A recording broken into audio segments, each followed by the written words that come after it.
Thank you for coming out to beautiful Ontario. I appreciate everyone coming out this direction. Hopefully the food's good today. And we're going to start off with a Pledge of Allegiance, and please join me. Ready to begin. I pledge allegiance to the flag of the United States of America and to the republic for which it stands, one nation, under God, indivisible, with liberty and justice for all.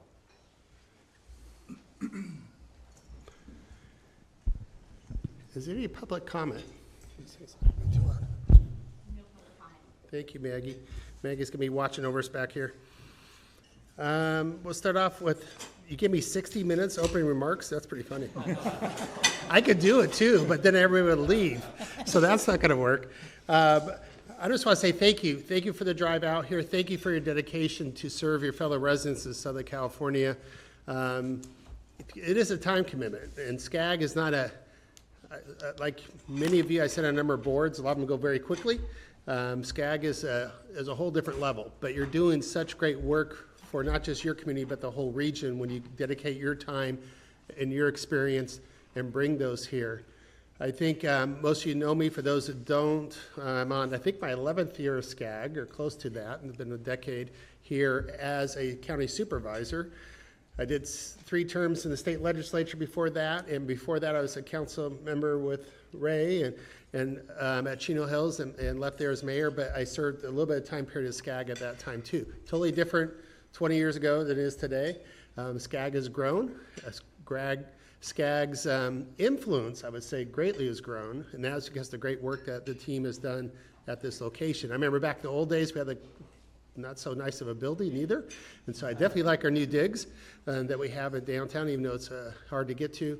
I'm very excited to be part of this great executive team, and with your input and with the staff's agenda. And I think today, and they'll go through all this, is really about 2 things. Is for those who really don't know all the nuts and bolts of what SCAG is, where we get our money, what's our have-to list, because we have to do certain things every now and then we get to work on what we like to add to that list, with the caveat that we may have a Olympics here in a couple of years we should be planning for too. So today it's a lot of the nuts and bolts, and I think that's, yeah, SCAG 101, there we go.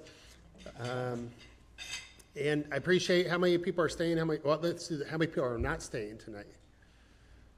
We got 1, 2, and myself and Ray, because I live close and I'd rather go home to my own bed than stay here. I apologize, but I will be here for dinner and hopefully bring the wife.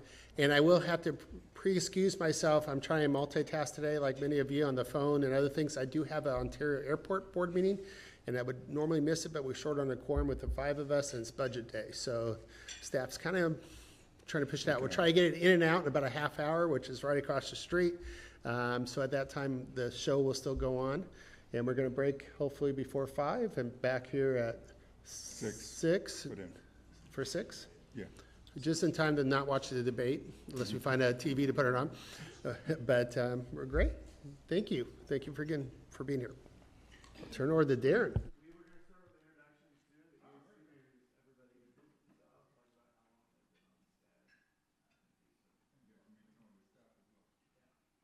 Start with Jenny. Oh, she's eating. Start with Cindy.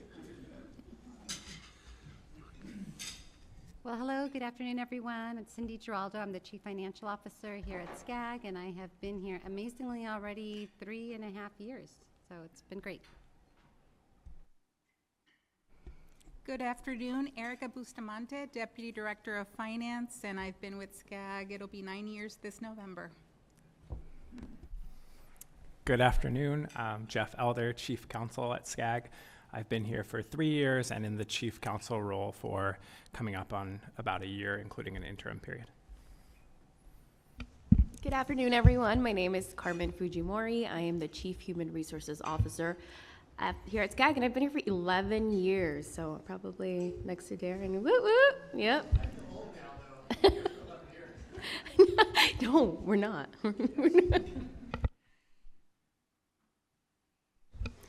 Good afternoon, everyone. I'm David James. I'm the internal auditor for SCAG. I've been here 2 years, 11 months. So.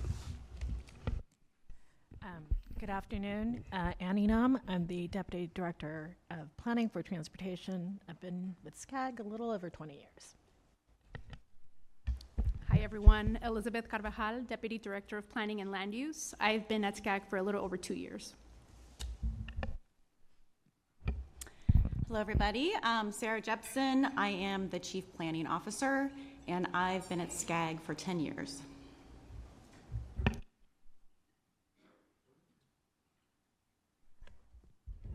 Good afternoon, everybody. Luis Plancarte, representing Imperial County, 7 years. Good afternoon. My name is Ray Marquez, Chino Hills. Been involved with SCAG for 9 years. Also a good friend of mine, Tim Sandoval, the mayor from Pomona, will be here. He's at LA Metro, and he apologizes.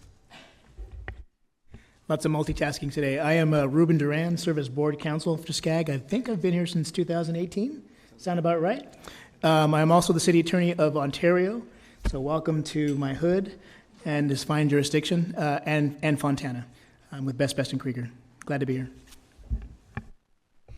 Good afternoon, Jaron Chitsey. I'm the Chief Operating Officer here at SCAG, and I have been with SCAG for almost 20 years.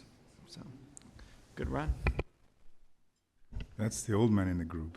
Annie beats me. Annie beats me. Good afternoon, Komi Ajise. Been SCAG 7 years and 5 of that executive director. Hi, Cindy Allen. So glad to be here. I represent Long Beach, and I'm my 3rd year at SCAG. Art Brown, represent Buena Park and Fullerton. Been on SCAG 28 years. Beat that. Yeah. Wow. Jan Harnick, I'm with the City of Palm Desert. I represent the Riverside County Transportation Commission on SCAG. I think I've been here 13 years, and I always depend on Maggie Aguilar to keep me straight on this stuff, so she'll correct me later if need be.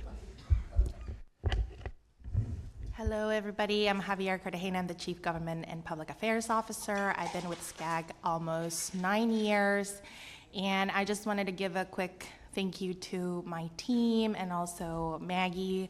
Perla has put this lovely event together, and we hope that you enjoy and it's productive. Thank you. Hi, I'm Mayor Patricia Lock-Dawson from the City of Riverside, and I think I've been on SCAG 2 years now. Hi, I'm Lucy Dunn. I am your non-voting member of the Regional Council, and I am the business representative. I think I've been engaged in SCAG since like 2004, so a long time, but actually in this capacity, about 3 years. Hi, I'm David Shapiro, and I'm from the city of Calabasas in the far west or north region of the valley, and I have been involved in SCAG as a member of a committee or otherwise for 9 years now. It's like dog years, right? Good afternoon. I'm Julie Schroyer, the Chief Information Officer for SCAG, and I have been with the agency 7 years, or 1 week longer than Kome, as I always like to joke and remind him. And I'm also joined today by Edward Venegas from our audiovisual services team within IT, who helps make some of what's happening here, both visually and audio-wise, possible. So Edward, thank you for being here as well. Andrew Masil, I'm the Tribal Government Regional Representative, member of the Pechanga Tribe that represent all of the tribal governments within the SCAG region. And I've been on, I think it's probably over 12 years off and on in different terms, but yeah, 12 years or so. Good afternoon, Rocky Rhodes, representing Simi Moore Park and Thousand Oaks on SCAG. And to sound really impressive, I've been involved for 18 months so far. So Jenny Crosswhite, I am the current Vice Chair of the Energy and the Environment Committee. I represent Santa Paula, Ojai, Fillmore, and Ventura. And I've just been on here a couple of years, although it seems longer than that. All right, and we lost Darren already. So, Darren way up to the front. He's going to be official up there. Again, thank you for being here. This is our review portion, and I know that you're all very important and got a lot of things going on. If you need to take a call, feel free to step out. And but thank you. Can't really see the screen from here. But good afternoon again, and welcome. So we've got a busy couple days in front of us. And I think you'll see if you've had a chance to look at the agenda, we're gonna, yeah, maybe I will. No, that's okay. I'll do it here. I'm fine. Thank you. We're gonna spend a little time talking about some big issues that we see are going to be items of discussion at the regional council, state policy issues that are really important, but they're complex. And so this afternoon, we're going to really dig into those in depth. Tomorrow, we've got a couple exciting updates and kind of a recap of the General Assembly, as well as some, I think, governance questions that are worthy of some discussion as to how do you want to structure the regional council meetings, what types of content makes sense, should they be more back in person versus virtual. But before we dig into all those issues, since this committee changes every year, and I know there's a core that's been around for a long time, we always like to start with just kind of a level setting. And so we have this SCAG 101 presentation that we actually give throughout the region, but I think it's an important thing to start with because it helps understand, as you heard President Agman talk about, the things that we have to do, that we're required to do, and help balance some of the other ways that we can move forward some of those policy conversations and add a little bit of direct guidance from the regional council to ensure that this group is really helping direct the organization for the year and have a special sense of priorities within all of the things that we are required to do. So I know everybody probably knows this slide pretty well. And that's certainly the officers. I think just an important reminder to the executive committee that this group works beyond just when you see them at the executive committee meetings and the regional council meetings. Oftentimes we as staff need to gather these four together as the officers to weigh in on time-sensitive issues or maybe how we want to address a problem, how we want to bring it forward to the board when seeking input and approval.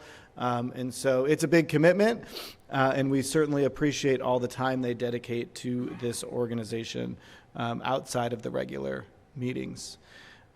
If you don't know this slide, then you've already failed SCAG 101.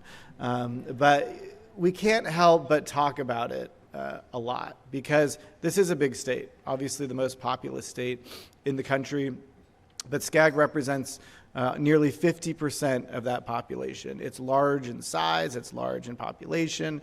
When you think about it as a regional economy, it's in the top 10 usually or close to it.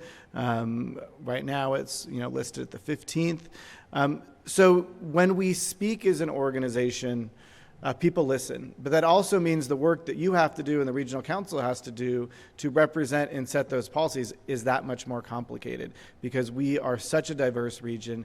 There's so many different parts of this region. Every city, every county, every member, has its own goals, and how do we wrap those up into something that makes sense for the region as a whole and that we can all speak and move towards is certainly complicated. So just another recognition about how challenging your roles can be to serve in this organization.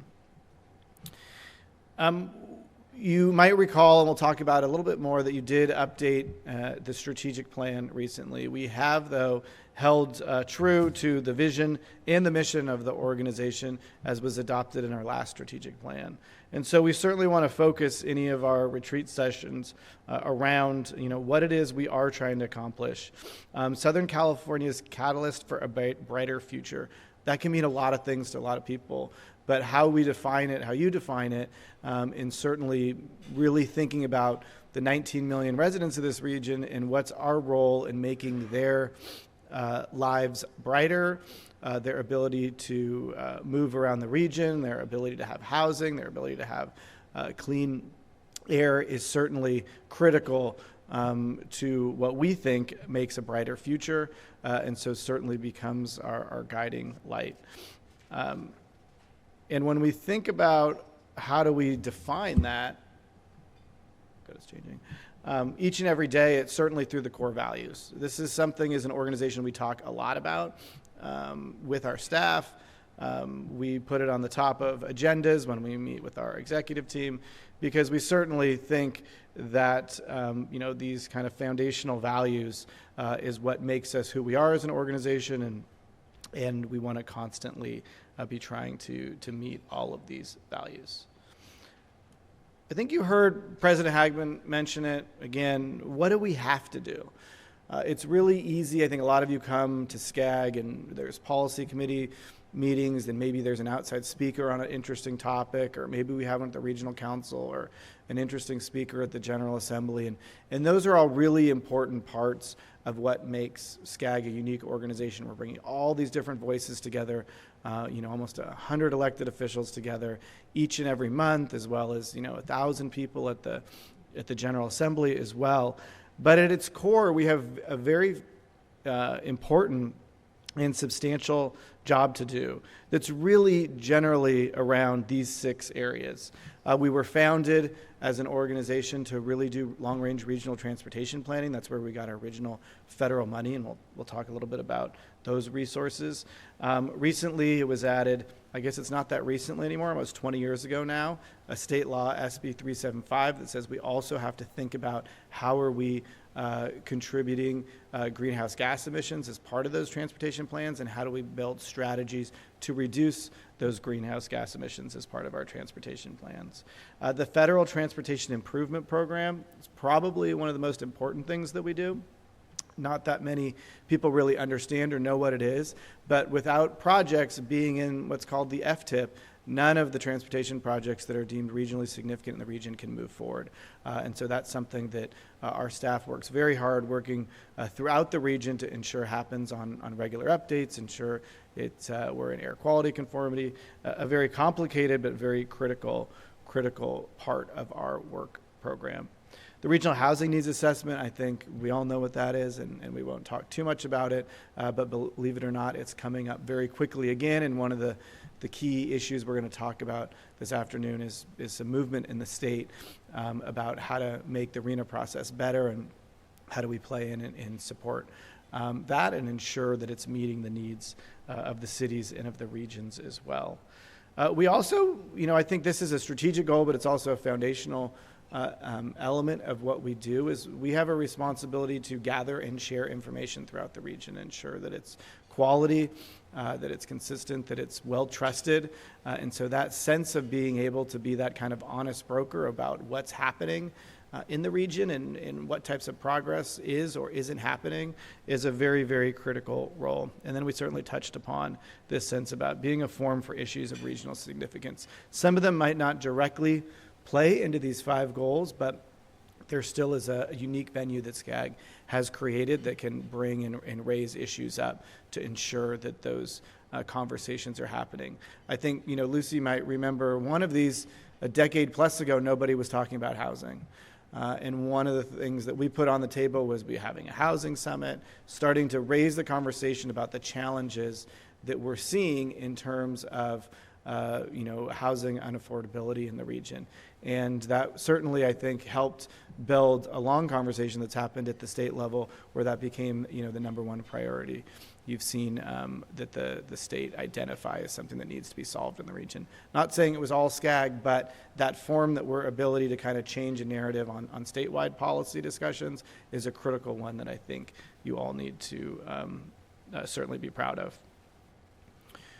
So just a month or so ago, you did vote to adopt our strategic plan.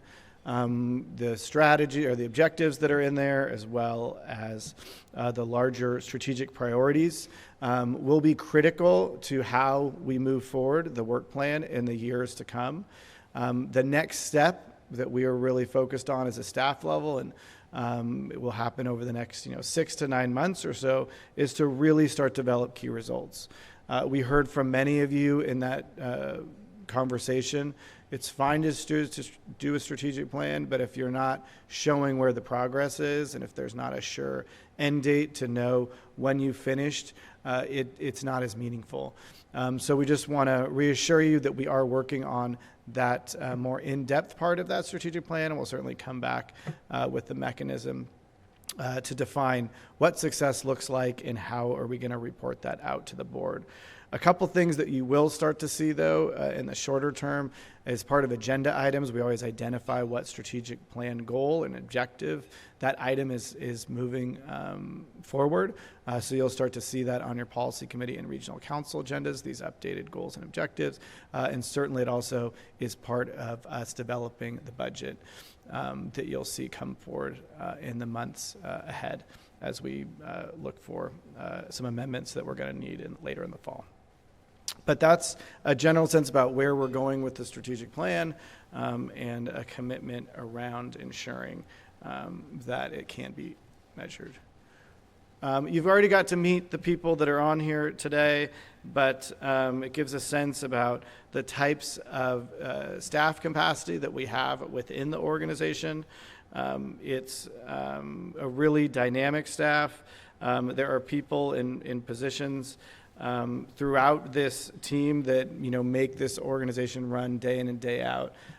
Maggie, you probably all know the most from her interaction as the clerk of the board. She does all that she does, but just 2 staff. So that's just one of the highlights I want to make sure you see on this, because we are a very nimble and efficient workforce, and so many great quality executives are part of this team. Just a real quick highlight of SCAG's budget. Our current budget that actually will go into effect on Monday is $403 million. This is significantly larger than, from those of you that talked about being around, maybe, Art said 25 years. I don't know what it was when Art first joined, but I'm going to guess our budget was probably $15 million or somewhere in that range. So we've seen a lot of growth, and we're going to talk about, why that growth has happened. But fundamentally, what's changed is the work that regions are doing has been put at a higher value at the federal level and at the state level. The sense that cities and counties alone cannot solve their issues, and that there needs to be a larger body of work on that regional level has been supported through a variety of expansive grants over the last several years, which has certainly benefited us as an organization. On the first slide on the left, on the top slide on the left, you see that 15% of our money is federal. There was a time that was about 85%, just maybe 8 or 9 years ago. So the state's willingness to contribute and support our work has grown tremendously. When you think about expenditures, we're only about 12% of our total budget goes to salary and benefits. A large portion of it certainly goes out into the region directly through consultants or technical assistance programs. So this is an organization, again, like I say, that has remained very nimble in ensuring that the resources we get are not staying with us, but going out to benefit the membership of the organization. Now, it's not an easy financial budget that SCAG puts together. We don't have one funding source that just pays for everything. We really do, operate on a series of grants. So Cindy and her team's job is very complicated, as well as Sarah and her team's is thinking about how do we best match work to the funding source. Because there's certainly the largest portion of our ongoing revenue is our consolidated planning grant. And I will go to where's the one that had? Okay, we'll get, is a consolidated planning grant. That's our longest, most stable funding source. That comes from the federal government. It's part of the long-term reauthorization bill that happens generally. Comes from gas tax collected at the federal level, and then 1% of that whole surface transportation budget gets spread to all the metropolitan planning organizations in the United States on a population basis. SB 1 is another revenue that comes from gas taxes, and I'm mentioning that because, as you will get to in some of the conversations later in the day, we know what's happening with gas tax revenue as the emergence of electric vehicles and clean air vehicles come on board. We have had Great success with our regional early action planning grants. That's the REAP 1 and REAP 2.0 over the last couple years.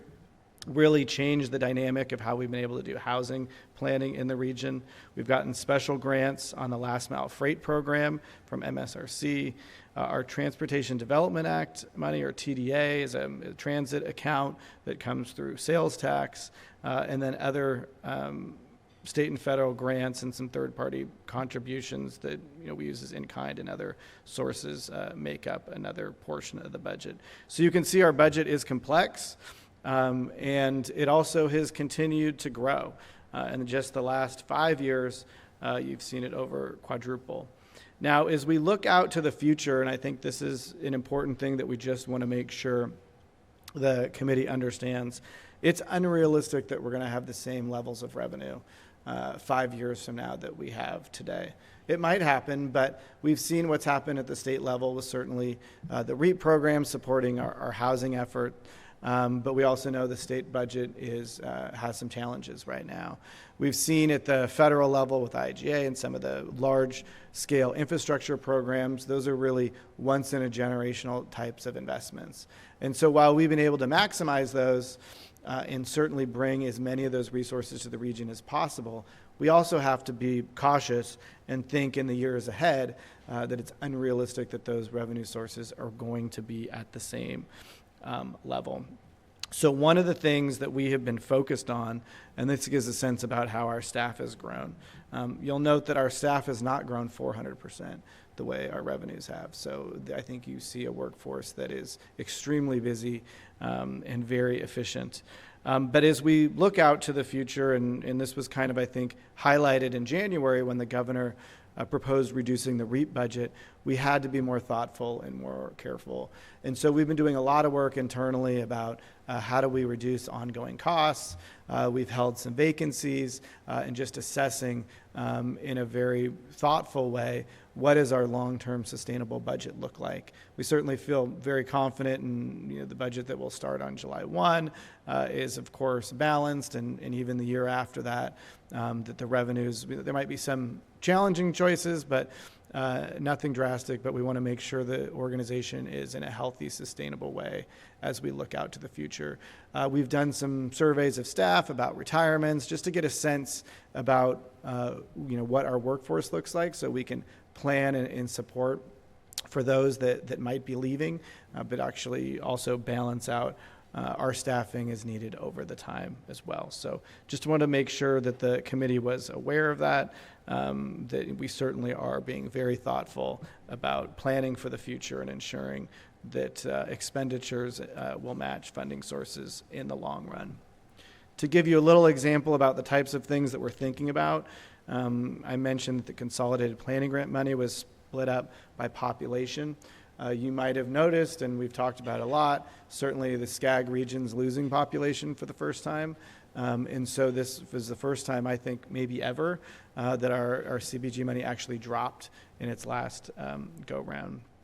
SB 1, I think definitely comes from a gas tax, so I think I don't think we're concerned that that's going to go away, but certainly, something to think about what do those numbers look like in the long term.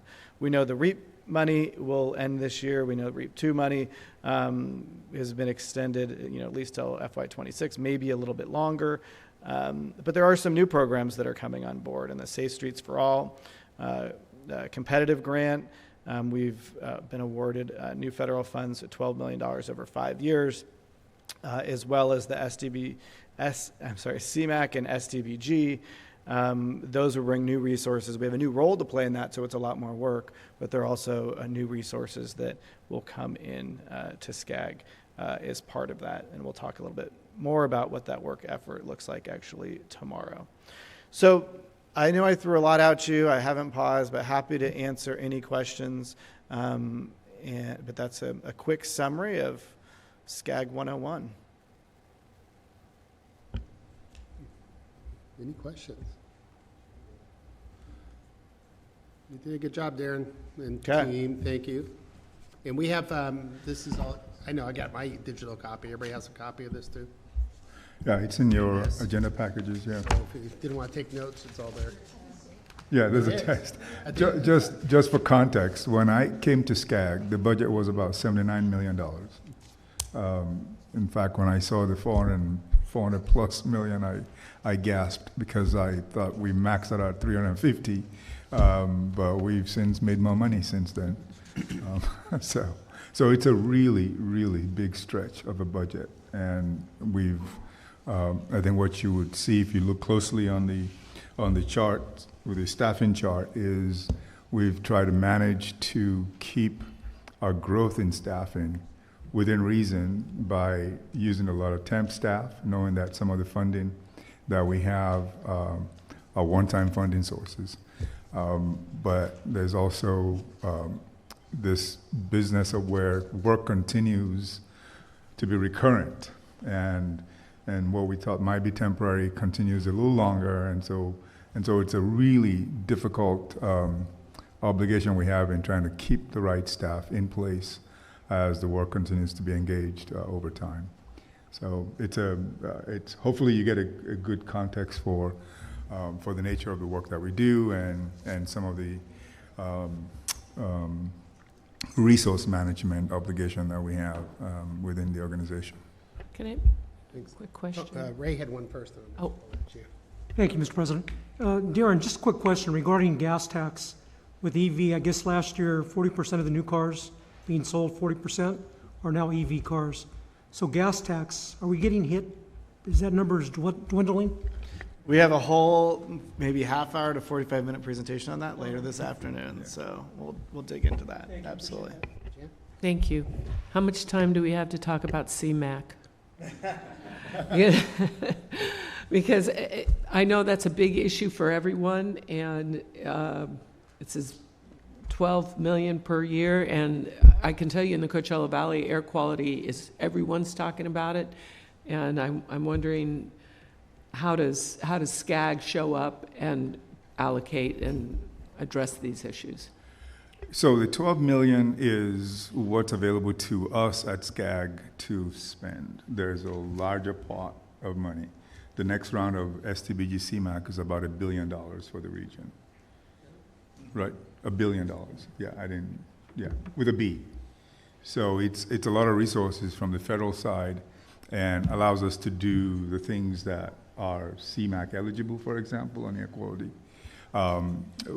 For background, the reason this is our first time to be involved in this, to this level, where the RC had to make project selection decisions, and that's because up until now, for the last 20, 30 years, the STBG CMAQ funds was sort of sent to the council, the CTCs, the 6 county commissions, based on state law. The federal government since found the state law was in error and was contrary to federal law, federal regulation. And so there was a corrective action that forced the issue. And so the resolution is that we took over, as we should have, a long time ago. But so here we are. And what that then compels is the conversations about how federal funds are spent will now be had at the SCAG level. And the money is not necessarily apportioned by county, and it's never should have been.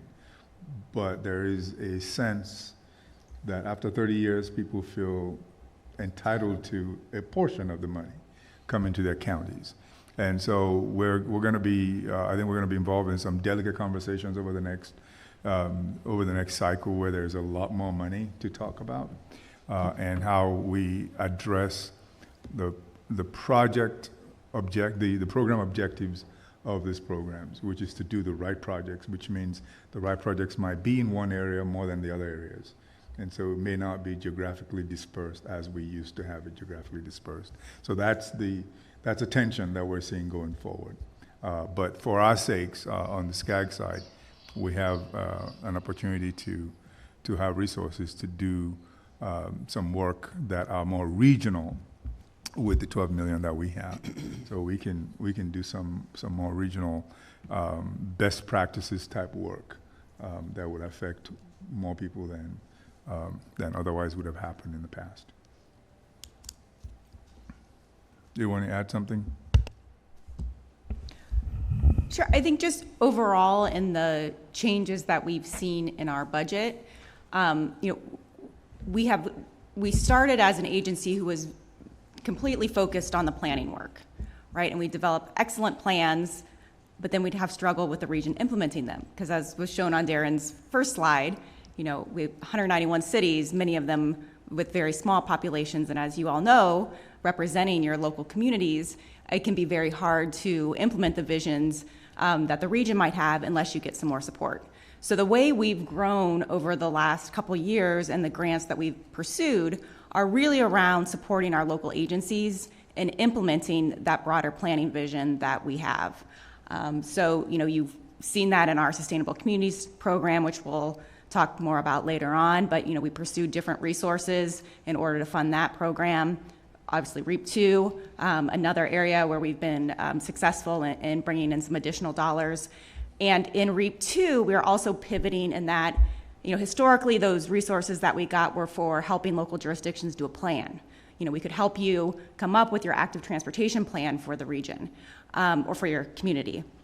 Now we're like one step further, and that some of the dollars that we get, and particularly those CMAQ dollars, you actually need to be reducing or improving the air quality. So it can't just be a plan, it has to be a program or a pilot project. So, we're kind of on this track where, we did planning, but we're moving now more towards roles where we can support implementation. And so these new funding sources allow us to do that, but it also puts new demands on our staff, right? Because we, have historically been a planning agency that needs a certain set of skills to do that work, and more with the implementation efforts, we need new types of people to work for the agency, and we've been able to fill those roles with some of these grants that we've received and some temporary staff. So there's just want to kind of highlight that in these numbers, there's been a lot of change, and some of that changes in the types of programs that we're able to offer. Sarah and Darren Comey, when somebody get that, as we take on this additional role, I recognize this is a big thing. It's no longer taking what the CTCs gives us and putting together the paper and setting it up. Now we're the ones that have to decide. You are the ones that have to decide. We as the board will hopefully set their criteria. But how do you do that at the same staffing level? It's a whole new set of expertise, and I would guess. I mean, you're still going to take that input from the CTCs, but now you got to go through the ranking, the politicking of, who gets what dollars. Yeah, we've had to marginally increase staff to do some of that work. It's not aggregating all the CTC capacity to SCAG. We've just marginally grown a little bit to be able to handle all that input. And really, I think the strength of what you just described is the consultation we had with all the CTCs and all the stakeholders in defining project criteria and project selection processes. And so once you're able to ground that and everybody is equally upset with you about what the criteria is, then you have good ground for moving forward. And really honestly, that's where the tension is just get everybody on the table and say, here are the things we have to do. The requirements are this, we need to meet that obligation. Otherwise, we will face a federal audit. And that's not something anybody wants. So I think we've been able to do that to some extent this last cycle. We figure just like we do with the FTIP, I think Darren was talking about the FTIP, being very important. Every 2 years, we have an FTIP guidelines update. It's become pro forma now. Everybody sort of goes along because we understand the objectives and the rules. And I think every 2 years, we're going to need to touch bases with all the stakeholders to update and ground the criteria that the RC would approve that allows us to make project selection decisions. Great. Yes. Lucy. Thank you. A quick question on the budget. When we've grown 91 million from 2020 to 404 million in 2025, I notice 58% of our funding sources is the state, and the state is projecting budget deficits for the next couple of years. I don't want to jump the gun on presentation, but are we looking at that? This is the what is today. Are we looking at this and what we might think is, notwithstanding that we have to make choices, will our choices be even more constrained by projecting a reduced budget over the next couple of years? Oh, absolutely. I mean, we're not just looking, we're freaking out about what the future holds on this. In a positive way, we understand that these fund sources are one-time fund sources. And the work that we do continues to be dynamic. And so we find other funding opportunities that allow us to continue working in the same direction or in other directions that keep staff engaged. But by and large, we expect to basically come down to what we've deemed to be a stable staffing level. And what that level is, I think, is set way below where we are right now, obviously. And so that's really keeping in mind the thing that President Hagman talked about, the things that we have to do. So once we quantify the things we have to do, we know what staffing level we need to have. And so are you able to guess now that you're going to be having to reduce funding? I get the staffing level, we're in a good place there, but funding is going to be more online with 2024, with 2023. Do we know where that might be yet? Or where our financial geniuses around the table are projecting? Well, I'll let them chime in, but my sense is we'll know, because we have a timeline on the funding. REAP 2.0, for example, is with us for another couple of years. Right. So that's on the downtrend. And in the meantime, while that's on the downtrend, we've just brought in the Safe Streets tool to offer all funding. So it sort of counterbalances a little bit, not a whole lot. So there is just a downward trend for the monies that go out to our communities to do the things that we want to do. But we're also on the lookout for other funding sources to do the things that make sense to do beyond what we have to do. Yeah. Cindy, you want to chime in? Sure, happy to, and I appreciate the question. You know, multi-year financial forecasting has been a big activity within the agency. You know, probably since I started about 2 years, it was one of the first things that we started to look at when we knew we were getting significant one-time resources that, you know, they do come to an end and you need to be prepared to, you know, handle, you know, to be agile, to be able to grow and contract as the funding becomes available, and in some cases, right, when the funding goes away. So we are looking very seriously at that and doing some forecasting.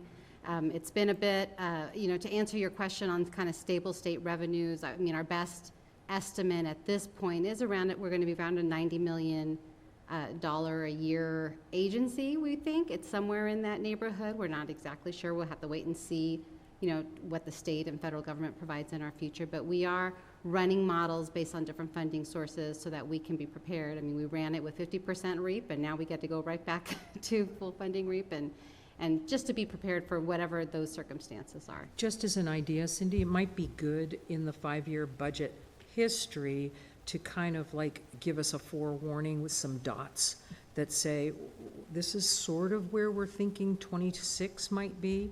I don't want to scare anybody, but that this isn't the end of the story. The history is the history and really important, but it doesn't, what do they say? The financial planners say it doesn't predict success in the future or something like that. You know what I mean? Yes. Yeah. So that it might be helpful just to give us fair warning. Thank you. I appreciate that comment, and we can certainly do that. Our attempt to introduce the concept was this one, was this slide to show, with, you know, a reflection of where we can see our revenues going over the long term, to kind of introduce the concept of looking out further. But I appreciate the desire for a little bit more. But each one of our entities, each city, each board we sit on, do the same thing. You have your regular operating budget, your core values, things we have to do, which is mostly this. And every once in a while, we get grants. And then your staff either can outsource some help or bring a little bit more in, because we know how long this grant's for.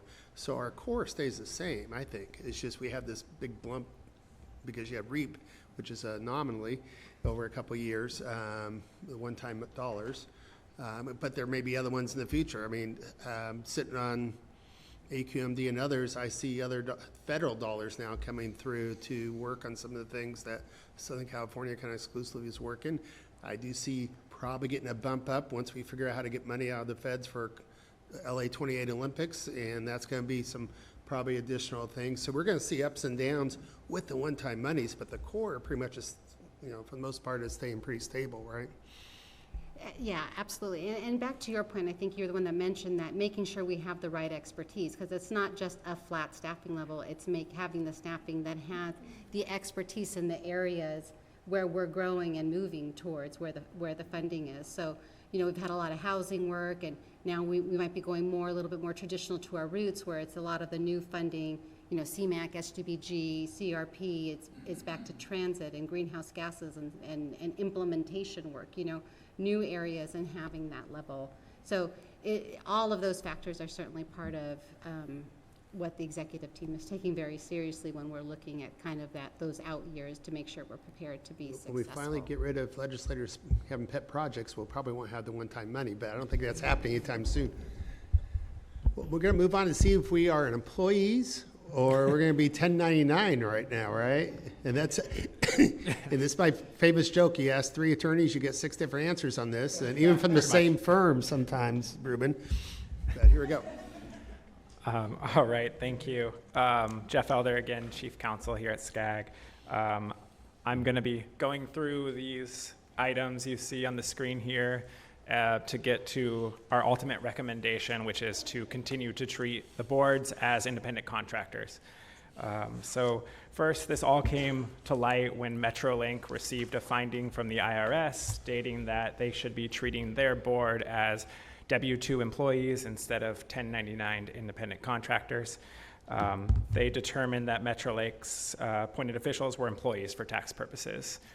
Clearly, that startled us and concerned us since we treat our board as independent contractors. So since we got word of that, the legal department, along with a couple outside counsel firms, have been looking into this issue and analyzing it to come to a recommendation. So the first thing we did was we reach out to Liebert Cassidy Whitmore, LCW. They're our outside counsel for employment and human resources. We asked them to prepare an opinion on the matter, and they formed one that the board was likely employees. This was based on federal and state law, analyzing some case law and other factors. Richard Lamb, my senior deputy legal counsel, he wasn't in here to introduce himself, but and I looked into the matter and thought the opinion was rather conservative on the control and direction aspects, since our board is pretty unique in the way we're set up. So we asked Ruben from BBK if they could look into the matter for us and see if maybe a second opinion came to a different conclusion.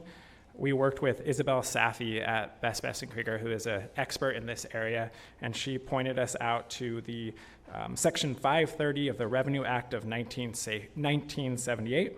This is basically a safe harbor provision which allows for an entity to continue to 1099 their employees or their independent contractors if they meet these tests. So here is what that analysis was. Basically, we looked at if they consistently treated the board as independent contractor, which we have here at SCAG, if we consistently reported compensation on Form 1099, which we have, and finally, if there was a reasonable basis that exists for treating boards as non-employees. As you can see, there's 3 factors that can be considered. We looked at the last one, which is if we can demonstrate a long-standing recognized practice of a significant segment of the industry. So what we did is we reached out to our fellow MPOs, because that is our industry. There are 18 in the state, and we got responses back from almost all of them. 5 indicated that they do use 1099. So if you include SCAG, we're at 6. 4 issue W-2. 2 have a complete different arrangement where they don't do either and they just reimburse for expenses. And finally, 3 don't provide any reimbursement. They're just doing it without a reimbursement. 50-50. So based on that and the survey results, we concluded that we would meet this 530 safe harbor. We also asked LCW to take a look at this. in light of these new kind of findings. And just yesterday, they got back to us with a memo updating that they agree Section 530 would likely apply in our case, and that this exemption would apply. So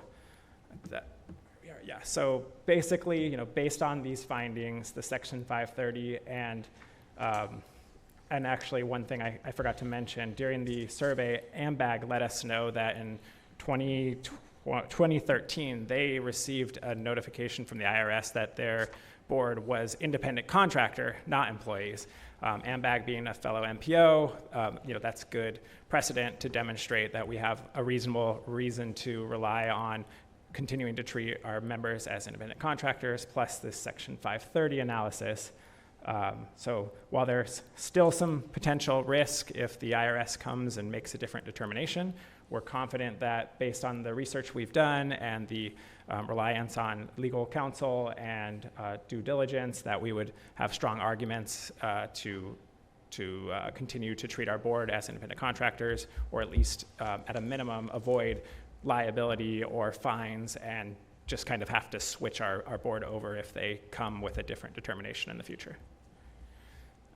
Happy to answer any questions, but otherwise, I guess we're just seeking, unless somebody speaks otherwise, just confirmation that we'll continue to treat the board this way. I want to thank you and Ruben for looking in deeper. It's easier just to follow the leader. Once Metro cracked a number of boards this way, well, they did it, so we're doing it. Well, that's not a legal opinion. That's not, then you're just piling on somebody else's legal opinion. So thank you for at least going back and doing all that, the research yourself, and looking at it and come up with a recommendation. Ruben. Thank you, Mr. President. I would just like to say a good job to Jeff for distilling and presenting a very, very complex issue in a way that I think makes a lot of sense. And it was, you're true to the history of what happened here. It was a very perplexing, frustrating issue for a lot of folks. And so just good job on that. And thank you for, giving us the opportunity to weigh in on this important issue.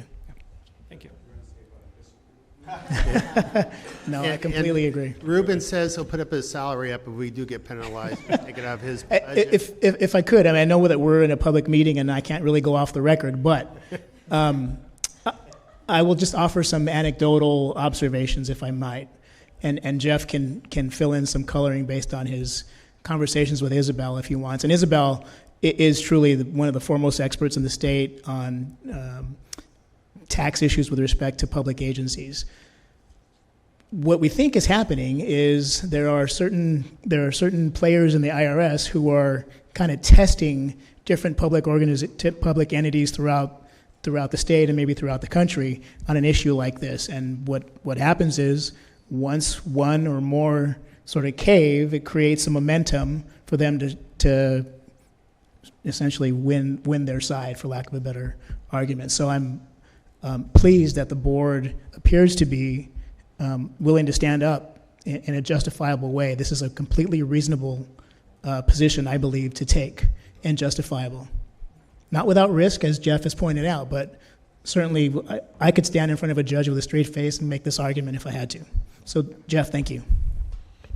And it's not about our little stipend that we have to worry about the taxes. It's what liability does it bring to SCAG? What about the work breaks? What about vacation days? What about workers' comp? Yeah. All the other expenses that SCAG would have to take on, or other public entities have to take on. It's not the $12 they're going to take out of our $100 stipend or something. It's all those other things it brings, those extra rules it brings, that would be hard to manage, I would think. Absolutely. I think probably the happiest person in the room is Carmen, because you have to, because you all have to report to HR, and quite frankly, dealing with almost 200 board members across the policy committees and the RC, that's 200 additional staff that we would be recording in our books, that would be, like you said, be accounting for, sick leave and vacation hours and all those things that come with being employees. So it was really, I think, the reason we felt compelled to push back was just the sheer size of the task in making that change. It wasn't something we could just jump on like a board that, an agency that has 18-member board or 20-member board would do. So I want to again applaud Jeff and the team, and actually led by Darren as well, to push back on this and continue to ask the question, what if or why not? And here we are. I think again, the liability is IRS could come after us and say, you still are wrong. And then, but I think the good thing is we've done some due diligence here that would hopefully stand to tell them that we didn't just stay the course because we were belligerent. We stayed the course because we have good legal basis for it, and we might want to challenge them on it as well. Ruben, just a curious question. Your firm represents so many of the public entities. Is this now the standard document, or is it like different for everyone now with that research? So we've not had that specific conversation about this issue, but I can foresee that conversation happening. And of course, we always seek to be consistent in the legal advice we give our clients, understanding that different clients will see and approach the same problem in different ways or have their own unique circumstance that might color what it is their desire is. Our main objective is always to make sure that the client understands that what it takes to be within the guardrails of every legal requirement, and where there's room to push, we'll make you aware of what the risks are, which is what we did here. Yeah. Thank you. Yes. What argument did they make that MetroLink board members should be employees? Do we know that? We don't know exactly the argument. It was basically just like a 3 or 4 page document. They laid out a lot of federal tax sections that have definitions. They actually started their analysis for MetroLink with the Section 530 analysis, and they found that they met the first 2, I should have stayed over there, I don't have the clicker. They met the first 2 requirements of treating them as independent contractors and filing it as independent contractors, but they did not meet the industry standard. And so again, each industry is different. So that's why we reached out to our fellow MPOs and focused on that, because different industry than what MetroLink is doing. And told the rest of our fellow MPOs not to change. Yeah. And we worked with CalCag on that, and they helped us do the survey. So, the message kind of went out to all of them that this is an option. Great, thank you. Comey, you got 15 minutes to go over 3 different things, it says. I just want to acknowledge that Larry McCullen just joined us, and it's good to. We were just. Larry, did you get all that? We were just commenting that this is Larry's favorite subject, is this IRS W2 issue. Good morning, down at LA Port. Ah. Let's go here. Yeah. So, I don't know, is it time to take a break? No, we don't need to yet. Yeah. Well, we have a really long brief here on on the next item. My section of it is short, but you're going to hear from Annie, Elizabeth, and Sarah on 3 policy briefs and emergent issues that we feel are going to shape the future of our conversation at SCAG. Now, typically, we want to bring these topics to policy committees, and we're probably still going to. These are going to break out to policy committee conversations. But these 3 items are so huge and interrelated, and quite frankly, cross-cutting enough to where we feel compelled to have the conversation here. And my hope is that it will be a dialogue that you'll help us shape how we look at these topics based on the information that we have.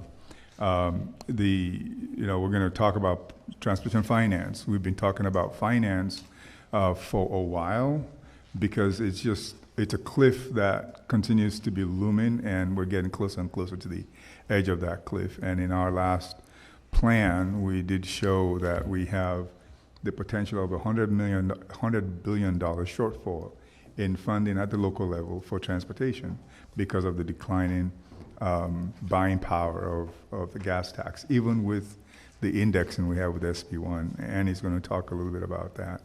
Now, housing continues to be endemic and a crisis, and we're beginning to find our footing as a region, as a regional agency in the housing world, and I think the experience we've had over the last 2 years coming out of RENA and having the opportunity to have REAP, I think has really been elating enough that we feel like we could make a difference in housing, and we want to talk a little bit about what that could look like and what opportunities there is there. And lastly, I think we just went through a decade now of SB 375 life, and it's gotten to the point where 375 has become almost irrelevant because the world's changed since 2005 when the bill passed, and yet we are still required to follow it, and we feel like at least at SCAG, we feel very, very responsible and obligated to push back and say we need to rethink this because the world has changed, and there's a need for reform on 375. So we want to talk about that as well. So those are the three things that we've lined up to have a conversation about over the next, 30 hours now. Over the next 3 hours, maybe. We'll take some breaks, but I'm going to pass it on to Annie to start us off with transportation finance. And by the way, questions are welcome as we make the presentation. Thank you. Good afternoon again. My name is Annie Nam, Deputy Director of Planning for Transportation. As Kame indicated today, I'm just going to briefly walk through a few slides focused on the long-range transportation funding issues. In particular, I'm going to focus on discussions of state-led efforts for some context, as well as highlights of some strategies SCAG incorporated into our recently adopted Connect SoCal 2024, and some next steps for these strategies. You want to move that thing forward a little bit so you can see it? Yeah, unfortunately, here we go. It's a little better. All right. So most recently, our state agencies, led by the California Transportation Commission, initiated the preparation of a statewide transportation needs assessment to better understand costs associated with operating, maintaining, and providing for the future growth of the transportation system over the next 10 years. And this is inclusive of climate change impacts. And this was in response to and required by SB 1121. So the cost estimates were collected from adopted regional, interregional, and state improvement programs, along with some further stakeholder consultation. The state's initial 10-year funding shortfall is roughly about 200 to 300 billion. There's been some concerns raised about statewide consistency in defining needs, and in particular, this is based on existing plans and programming documents, which are largely financially constrained and not truly needs-based. So it's been a critique of many of the stakeholders. Other critiques have indicated that this is not really fully reflected of the full cost to achieve ambitious statewide climate goals. For example, the significant expansion needed for active transportation and transit across the state while reducing vehicular travel. There's also concerns raised about the responsibility for achieving the state's ambitious climate change goals, as the state appears to largely rest on MPOs and regions like SCAG and downplay the state's role in the process. So there's an interim report out, and the commission staff have held 2 workshops to date. The focus has been on a core set of principles, as highlighted here, in addressing revenue needs, as well as some new funding model scenarios for the state, including Number one, a do-nothing option, so no change to the existing gas tax system. Number two, increasing existing mechanisms via increases in gas and diesel taxes. Number three, a phased-in road user charge option. Could mean something like, let's start with alternative fuel vehicles first, and then a fully implemented road user charge option. I should note that the state firmly sees the road charge as a gas tax replacement in light of the structural problem with the existing gas tax. So they see the most feasible strategy as the road charge based on several pilots conducted to date, and these are essentially mileage-based user fee charges. They're also very clear that the state's effort will be revenue neutral, essentially to recoup the loss from the penetration of alternative fuel vehicles. So shifting now to the structural problem with the existing fuel taxes. So fuel taxes, as was alluded to earlier by Darren, they're really the basis of how we fund transportation in the state and across the nation. We're already seeing declines in revenue, but the impact will be substantially greater over the life of our plan. ZEV regulations will rapidly accelerate the demise of the gas tax as really a viable source of transportation revenue. And as a reminder, and Kome mentioned this earlier, a region alone is projected to lose nearly $100 billion over the life of Connect SoCal. And this assumes that roughly the fleet mix from the recent state regulations, namely the Advanced Clean Cars 2 rule. Under SB 1, there is a supplemental yearly registration fee for alternative fuel vehicles, but it only partially offsets this loss. I just want to clarify that. And the chart here highlights the impact the gas tax revenues from ZEV market penetration. So this drop in revenue will have a very real impact on the maintenance of our transportation system, especially for state of good repair on local streets and roads. And the green line here shows projections for regional pavement conditions under current revenues with a dramatic decline in conditions, as noted there. And the teal line shows a projection of conditions with new revenues from a new road user charge, as outlined in Connect SoCal. So just another quick refresher here for some context. We have here 5 principles that the Regional Council adopted as part of Connect SoCal 2024 to identify new revenue sources. And I'm not going to read them all to you, but I want to emphasize that they focus on essentially establishing a user-based system that is protected and equitably distributed both in terms of costs and benefits. We highlight a system that can be support economic development through innovative mobility programs, and we emphasize return to source, leveraging innovative financing, and local funding strategies using value capture techniques. So aligned with the adopted principles, we developed and incorporated new revenue sources into Connect SoCal, and they include interim adjustment of the gas tax, namely the federal gas tax, to maintain historical purchasing power. It's been over 30 years since the last increase, and so we thought this was appropriate. We assumed a replacement to both the state and federal fuel taxes with a road charge, again, also known as a mileage-based user fee. And we incorporated innovative financing, including assumptions about credit assistance for major capital projects, along with private equity participation. We also assumed complementary value capture strategies, again, leveraging local assets. And then finally, we assumed a local road charge program, generating really the lion's share of new revenues to support our local needs. So with our new sources, we're able to close our funding gap. So nearly a quarter of our financial plan relies upon these new sources. And the pie chart here reflects total sources and uses at $752 billion. The lion's share of the costs, as shown on the right there, are dedicated to operations and system management and preservation.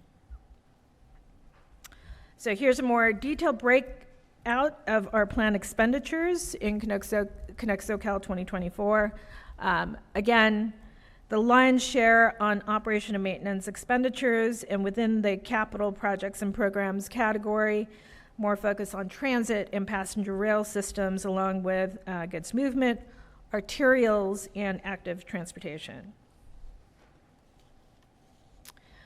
So I'm going to shift here to talk about some next steps to advance the revenue conversation just over the next few slides.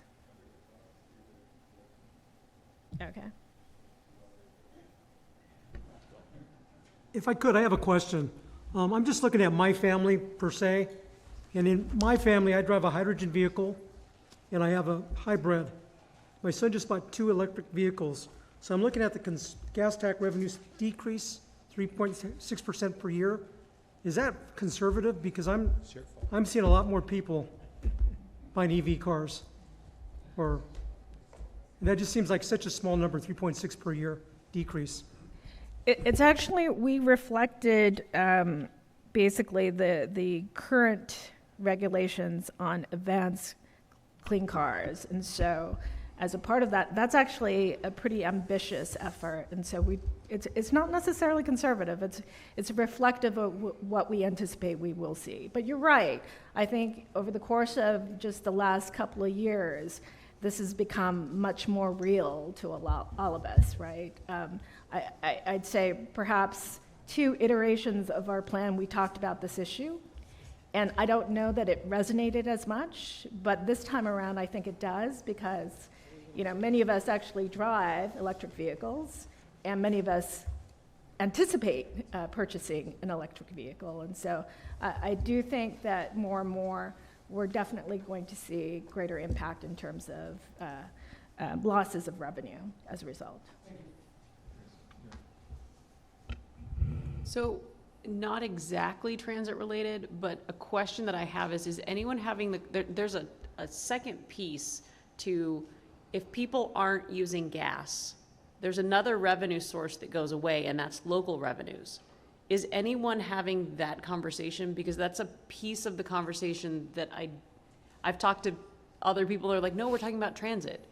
But like, especially if you have a supplemental sales tax of any kind, that is applied to gas. And so like, I know in our city, gas-related revenue is our largest revenue source.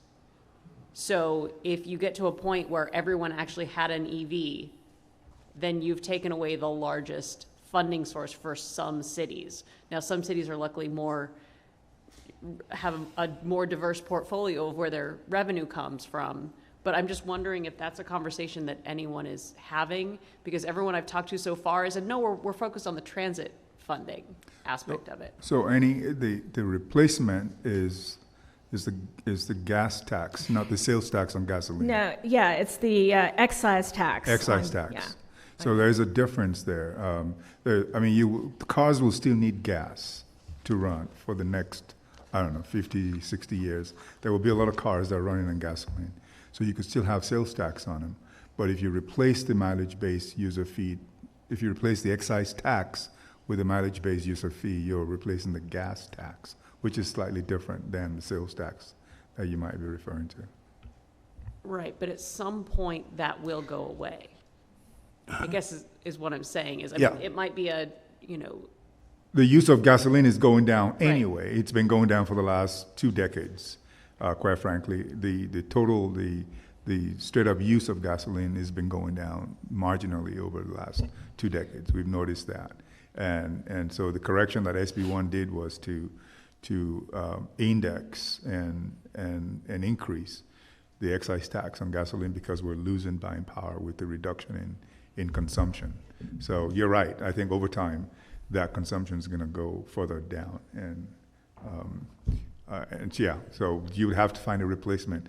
And I think if you go back to the slide on the new revenue sources, that's why we felt really strongly about proposing a local road charge program where the use of the road, the local streets and road, is also actionable as a source of revenue for local agencies. That doesn't accrue to the state. It goes to the local agency. as an option. Jan? That is so, it's all whelming. I mean, this is whelming.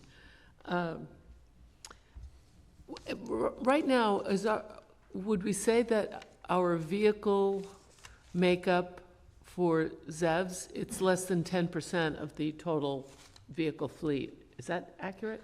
Somewhere? You're probably about right, yes. Okay.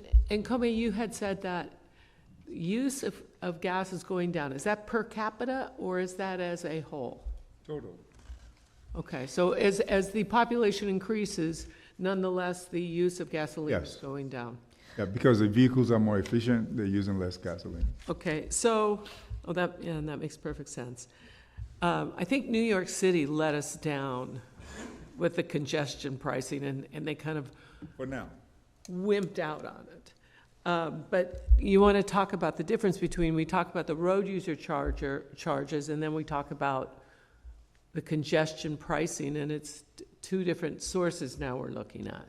I think Annie's got that covered. Okay, of course she does. I'm sorry, clarification on the question you're asking. Talk about the road user charges and then the congestion pricing, which is similar. It's what New York City had and then pulled back on. Right. So two different strategies, but they're interrelated in many respects. The road user charges specifically for revenues, the congestion pricing can support revenues, as New York is focused on to support their transit, but also really managing congestion, really kind of manage, layering upon policy issues to manage. You could also use it for climate change to support reaching climate goals, right? And so one is really to help us replenish the revenue to support our infrastructure, and the other is to kind of modify behavior. Right. Okay. Lucy? In full disclosure, when I was serving on the California Transportation Commission, we developed the first pilot project in California, and I was one of the guinea pigs, 5,000 cars, I guess, running around doing this thing. And it really was quite efficient, quite effective. We learned a lot at the state. I mean, Kome, you were there, and I'm a fan of this. But I got to tell you, one of the lots of issues we learned, including the fact that, one of the best advocates for this is the Automobile Club, and they want a federal program. They don't want to see it state by state. So we've got issues with public affairs on that one. I think we also have issues on public affairs when I look at the numbers here, and it's 39% basically going to transit and rail and 22% to roads and highways, but the people that would be paying this road charge, they want improvements to their streets. And so we got to look at that one, because I think that's going to be a really hard sell. When overwhelming, I don't know what constitutes, 37% of capital projects and programs, but we better be able to have a really good story to advance that the what's in it for me, I'm paying this, it goes to benefit my commute, but I really do believe that the part of the great idea behind this is it gets us thinking about those drives, that if I'm going to go on Wednesday to go get my Haagen-Dazs, or can I wait until Saturday with my grocery shopping, as a boomer, and add all that up. It gets us thinking about our trips a little bit more. But one of the big issues that I also came across that I thought was fascinating was those folks that already own their ZEV vehicles. They said, hey, we paid at the office. We paid more for our vehicle. We don't want to pay anything more. That's part of the benefit of buying a zero emission vehicle, is that we don't have to pay gas taxes. We don't have to pay for using the roads. We paid when we bought our cars, because our cars are more expensive.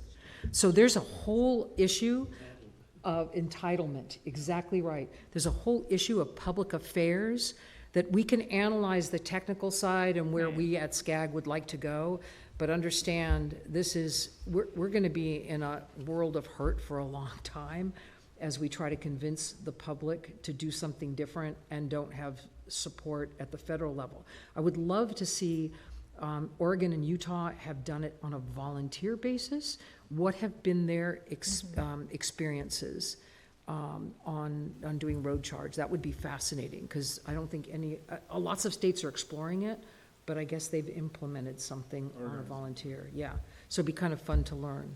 Anyway, really tough issue, and I know I was there at the very beginning when people were screaming at us, so.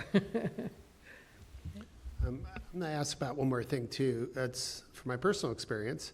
I love the convenience of having an electric car. I plug it in at home, but since I plugged it in at home, since we have a tier energy system, I went from tier 3 to tier 5, and I got 52 panels of solar in my house. I still pay $5,000 a year in electricity. You have to look at the pros and cons of everything, because if I say, okay, everyone goes to electric vehicle, and I can't provide the infrastructure, which we don't, okay, and it costs a lot more to make a charging center somewhere. We also need to look at the other policies that the ripple effect may have. As we're pushing people to get electric vehicles, we're not, as a public entity or a regional entity, putting out the charging systems, yet our energy is regressive. The more energy you use, the more you pay, and the higher tier you pay. Not just more for the energy, but the higher price for the whole bill now. And so can we look at balancing some of the recommendations with this, as you see these trends, to say maybe you should get a different tier system if you do have electric vehicles. Here's for one, or if you have a family of 3 now, and you have 3 different chargers there, you're just way out of the imagined savings, because I don't want to force everyone to go sit at the local mall for 3 hours while they charge each day. And it takes public dollars. We're spending lots of money at South Coast, AQMD, and others to build these charging stations and new fuel stations. A lot of your tax dollars go in different ways. So look at the broader sense, not just how do I track per mile, but the other policies that affect our change in technology. I do think you have an interesting point, and a lot's going to change when we start really trying to figure out the supporting infrastructure for charging, right? Because I think the financial model for that will change. And how this intersects or interplays with fueling stations, the location of fueling stations, and ultimately some of the taxes associated with fueling stations and fueling. That's probably going to then, I think, transcend into the area of EVs. And so we're going to have some pretty interesting financial models, I think, moving forward. And I think there's going to be some interesting conversations amongst local jurisdictions about what that means for their tax bases as well. If I can just, because I think you all are bringing up this is a fun conversation to have. You're bringing up a lot of intersectionality of the issues here. There is the social policy of going to electric and moving away from fossil fuels. That's a big deal. And whether or not that's sustainable, I think that's an open question that needs to be resolved societally. But the bottom line here is whether you're driving electric, gas, or diesel, or whatever fuel source you have, it's still going to be a vehicle on a road. We don't have the resources over time to maintain that road. And right now, the only resource we have is a gas tax, and it's not going to be around. In fact, it's declining in front of us. We could see it. We've known it for 20 years. We've known it, which is why we adjusted in SB1. And at the federal level, for 30 years, they haven't adjusted the gas tax, which is insane. But that's the reality that we have. And so the proposal to move to a managed-based user fee is really just that. It's to just stabilize the funding source so we can keep the roads open. There are a lot of cities and counties that are going to gravel already and have been doing that over the last decade because they just cannot maintain their roads.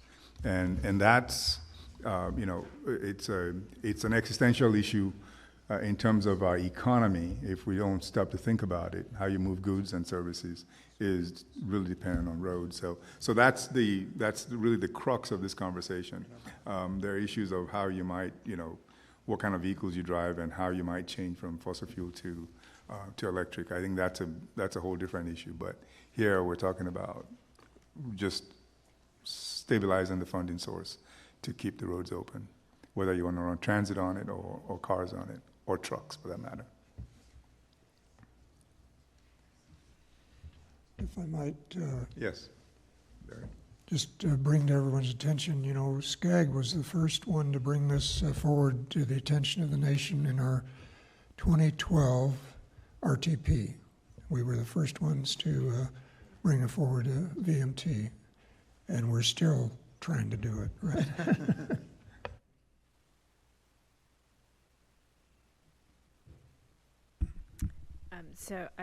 Should I just go on with the presentation? Okay. So actually, what you just pointed out is part of why I have this particular slide here. We've actually, I wanted to highlight how far we've come from past conversations with SCAG leading or coordinating on some of these critical foundational planning work related to road pricing more generally. And as the slide here shows, there's been tremendous progress made over the last several decades. Granted, you're correct, it's taken a while. We're still having this conversation. But as an organization, we have made significant contributions to the transportation revenue and road pricing conversations statewide and even nationally. So the examples, as noted here, include the beginnings of the 91 Express Lane, to the 2012 RTP SES, where we started to explore road user charges and a regional network of express lanes, to ultimately the implementation of some of these projects and strategies by our partner agencies. And so more recently, we conducted research on zone-based congestion pricing, and mobility equity is foundational to any pricing and road user charge strategies. And really, this has helped to jumpstart some of the statewide conversations to date as well. So, as I mentioned earlier, the state has led a series of pilot projects to assess road charges or mileage-based user fees in the past few years. And as Lucy indicated, the state's first major pilot was back in 2017, involving 5,000 volunteer participants. And it was driven, the impetus for that was much of SCAG's initial work looking at mileage-based user fees as a part of the 2012 RTP SCS and some earlier studies. The state is now advancing the effort further in response to SB 339, which directs CalSTA and Caltrans to implement a pilot that assesses different mileage rates and to actually collect road charge revenue into state funds. So this essentially means that participants would actually pay a road charge, but then would be credited with any gas taxes they pay at the end of the pilot. And my understanding is that Caltrans and the state is still soliciting for participation, and so we should all sign up and participate if we can. And I believe the state will be essentially finalizing participant selection sometime in July. As I mentioned earlier, the implementation of express lane network in the SCAG region, as well as the studies and analyses in support of the continued build out of the network, have really set the foundation for a broader road pricing programs in the SCAG region.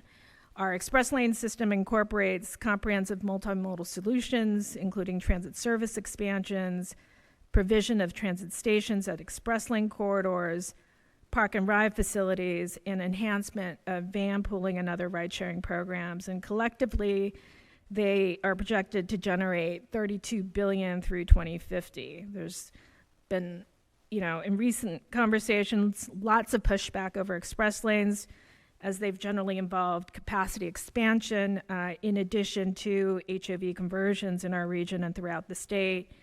And with SB 743 implementation, there's been some tremendous challenges with the continued build out. So consistent with our plan, staff strongly believes we need to continue advocating for our express lane system, and this also means better aligning 743 with our regional plan. So the funding of transportation is increasingly inequitable, and failure to act on a sustainable revenue option only further disadvantages our low-income and people of color communities. We need better information to stress the urgency of this growing inequity and new tools and approaches for the engagement. And just to illustrate how much of the existing inequities there is, this table here highlights 3 different car models associated with fuel efficiencies.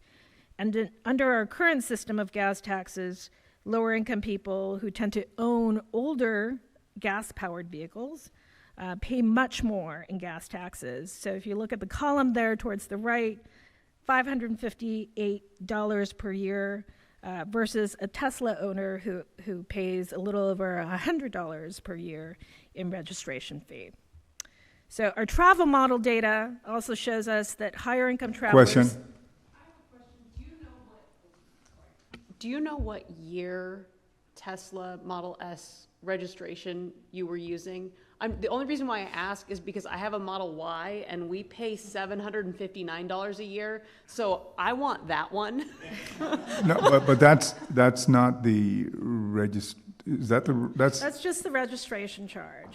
yeah. So it's not the vehicle, there's a supplemental registration charge of $100 Yeah. that goes towards Road. transportation Yeah. versus the standard vehicle registration that we all pay, depending on the car, the make and model of the vehicle. All right. I'm just curious because I know that my gas-powered car I pay $179 to register, and my EV I pay $759. So I don't know how much of that is what, but it seems like But it's gotta that's be- tied to the value of the car. That's different than the $100 charge, which is part of SB1, that was assessed on all electric cars.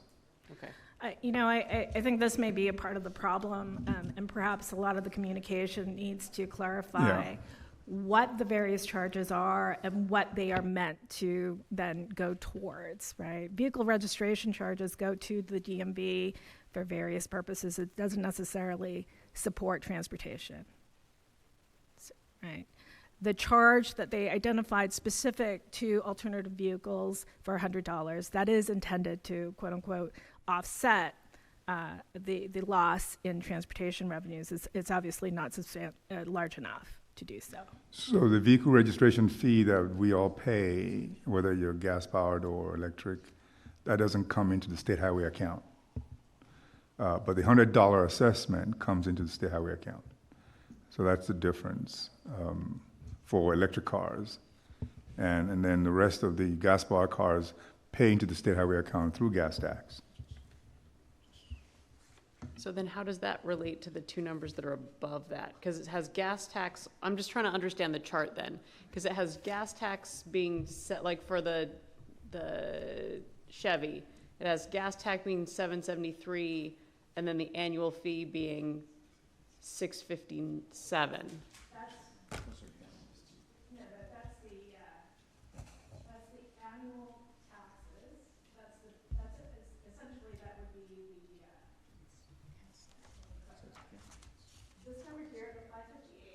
That's, This number here is what you pay, the $657 essentially is the mileage-based user fee. but the 773 is the amount of gasoline consumed. So that's gallons, Okay. not dollars. Okay. Mayor? Hi, yeah, I just, this may be a too simplistic of a question, but since utilities, specifically electric utilities, are reaping new profits on this, is there talk about redistributing those funds as in, a different type of distribution model with their revenues to roads and cars? To my knowledge, there has not been that kind of a discussion. If anything, there might be perhaps potentially a surcharge, but there has not been that kind of discussion. I mean, that to me seems very obvious, right? That the revenues from the gas is going down, but the revenues for the electrical utility is going up with, as you heard Supervisor Hagman talking about his Tier 5 charges, but it's just something to look at. I don't know. And so it requires an entirely new financing and, generation model. So I think it'd be different. And we all know the electrical utilities don't want to give anything up. So. Absolutely. I think it's an interesting consideration because you're right.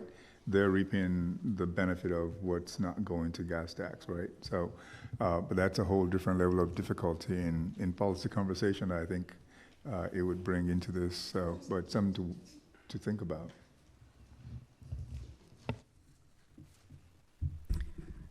So if I can just finish off on this slide, I think it was simply illustrating here that by varying charges by time of day, much like what's done with utilities, we can mitigate some of the impacts on many low-income travelers while also creating a better travel experience for all. So if you, as I indicated previously, if you look at the peak versus off-peak impacts, you'll notice that during the off-peak, low-income drivers are likely to see an actual cost savings under a variable pricing scenario. We also recognize the need for more study on equity concerns surrounding user fee policies, and in particular, some next steps include seeking funding to support further research on low-income travel, particularly low-income drivers. We also want to work with the state and other stakeholders on a set of equity principles, as well as invest in some universal basic mobility pilots to provide subsidized transportation options for low-income travelers. So one of the great success stories of transportation in California is the partnership between state and regional transportation planning agencies to fund critical transportation investments by leveraging local option sales tax funds with federal and state dollars. We think that local agencies can continue to play a pretty significant role in funding and project selection through advancing a local option road user charge program, so essentially a similar model. Pilot projects and studies have really been critical lessons learned and have been instrumental in scaling. And as an example, I've alluded to it before, but significant progress because of studying and piloting some of our express lanes, in particular the 110 and 10, resulting in additional facilities across the region, and now with plans for an extended build out of the network. We have to do the same and deploy some local road charge research and pilots. We're particularly interested in understanding how local systems can actually work alongside existing express lanes and toll networks, as well as state and eventually a federal mechanism. I do want to end by highlighting a point that Lucy had mentioned about the need for national involvement in this conversation. It's been slow to come, but they are in the process of selecting a national, basically a national panel, expert panel, to have a larger conversation about a national pilot. And so I do think that ultimately it's going to be a broader conversation beyond just the state. So with that, it concludes my presentation. I know there's been questions throughout, but I don't know if there are any additional questions at this point. Are there any additional questions? All right. Very good. Thank you very much.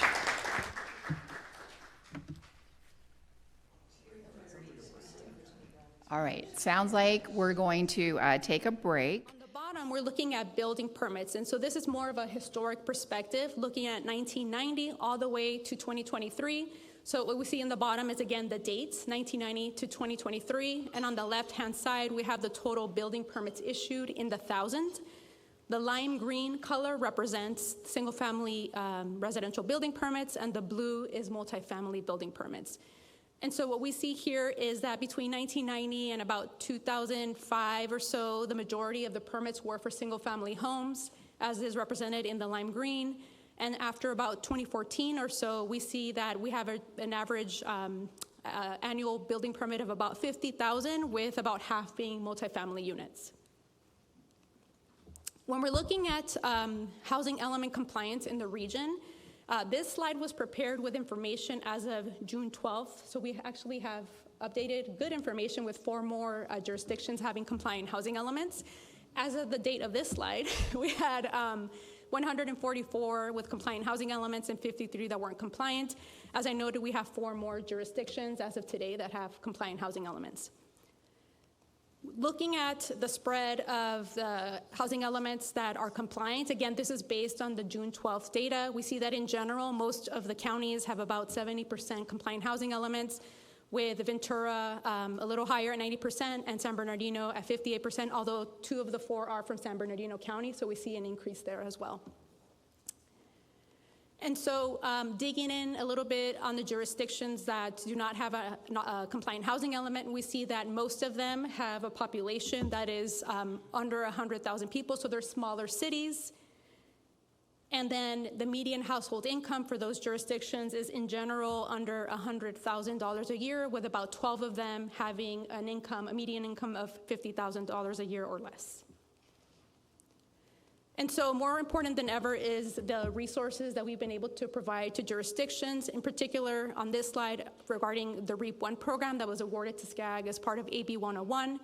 We received $47 million and were able to suballocate funding across the region. We were able to fund more than 100 projects to 53 awardees. Most of them are finished, if not finishing as I speak. I'm looking at Cindy. So as these projects are closing out, we're collecting information on some of the great outcomes that we're seeing as part of this program. And so we can see that as part of the REAP 1, the jurisdictions that we funded have planned for over 25,000 units.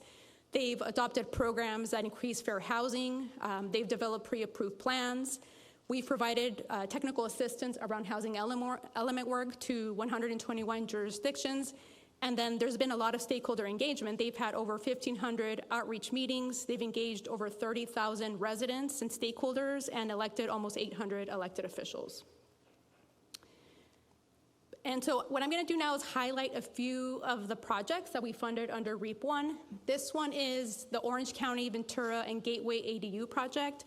This is a really interesting project because it was a partnership between these 3 COGs. As part of our sub-regional partnership program, we allocated funding to our Council of Governments, and these 3 folks decided to come together to build out an ADU technical assistance program. And so they developed, for example, model ordinances that jurisdictions could use to advance ADU work. And they also developed this Housing SoCal website that provides information and links around ADU and toolkits for property owners that want to do this kind of work. The second example is from Gateway City's COG as well. They pursued the development and establishment of an affordable housing trust for the COG, and they also leveraged their REAP 1 funding. So the trust was actually formed in 2023, and they've already received, I think, released 2 notices of funding availability to fund affordable housing projects in the subregion. And the last example project on REAP 1 that I'm highlighting here is specific to enhanced infrastructure financing districts. So these are EIFDs. We funded 7 studies across the region, 4 in LA County, 1 in Imperial, and 2 in San Bernardino County. These EIFDs were looking at affordable housing production, infrastructure, economic development. And so what we learned as part of this work is that they have the opportunity to create over $3 billion in value and revenue in the region. And so largely because of the success that we've had in REAP 1 across the state of California provided additional funding to all of us regarding the REAP 2 program. And so when we found out about this award, we really took time to conduct some pretty extensive stakeholder engagement to truly understand what are the key barriers when it comes to housing production in the region. And so what we learned is that there are 3 key barriers, and we structured our programs to specifically respond to those needs. And so one of the barriers is the need for financing to fund affordable housing projects. And so in response to that, we developed the NOFA for Lasting Affordability, where we provided $45 million to 14 projects to advance innovative financing programs. And so it's the establishment of trust funds, expansion of existing trust funds, EIFDs, revolving loan programs. The second challenge is the need for the policy and the land to advance housing production. And so in response to this need, we developed the Housing Infill on Public and Private Lands Program, or HIP. You can see that we love our acronyms. And so as part of this program, we awarded $8 million to 11 projects to either establish area-wide or corridor-wide land use plans that increase housing capacity, or to leverage public land to move it into a housing development phase. And the last barrier that we identified as part of our engagement is the infrastructure. And so you need the mobility infrastructure to support infill housing, and Annie's team through our County Transportation Commission Partnership Program is addressing that.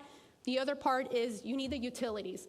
Jurisdictions are updating their housing elements, they're identifying the sites where the housing will go, they're increasing the zoning, but we need the infrastructure to support that.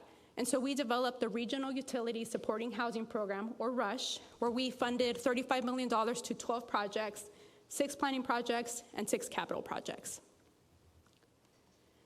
And so I think Javiera is covering this. Yeah, good afternoon. I know, some very good-looking people on that photo. So as Elizabeth mentioned, REAP is critical to our region, to solving our housing crisis and as well as our climate challenges. So we were caught off guard this January. I can remember where I was when we received notice that unfortunately Governor Newsom had cut the program in his proposed budget. So that forced us to go into a Operation Save REAP status, and I wanted to take a pause to really kind of take a breather after the last 6 months, because it's been quite a journey in our advocacy, something a bit unprecedented for SCAG, I believe, at least the time that I've been here. And I wanted to take a moment to really talk a little bit about our advocacy efforts and why they were so meaningful and important. And I have a lot of witnesses here as well that could help me in that presentation. But so developing the strategy was not easy in the sense that did people even know what REAP was? And I think there was a lot of questions about that, and there was a bit of an education campaign that we embarked on. And executing that took a lot of effort, a lot of calls, a lot of text messages, a lot of utilizing our existing resources and connections. And it was a little bit more than if folks were familiar with that work. And it was because it was very new. But also I want to give kudos to our planning department and Elizabeth's team for really getting us to a place where we had something to show and a good message to tell Sacramento. So we did obviously a letter writing campaign from the cities and counties in our region. We leveraged our wonderful GLUE Council, thank you Lucy, to demonstrate the private sector support, and also some of the public investments in housing and infrastructure specifically.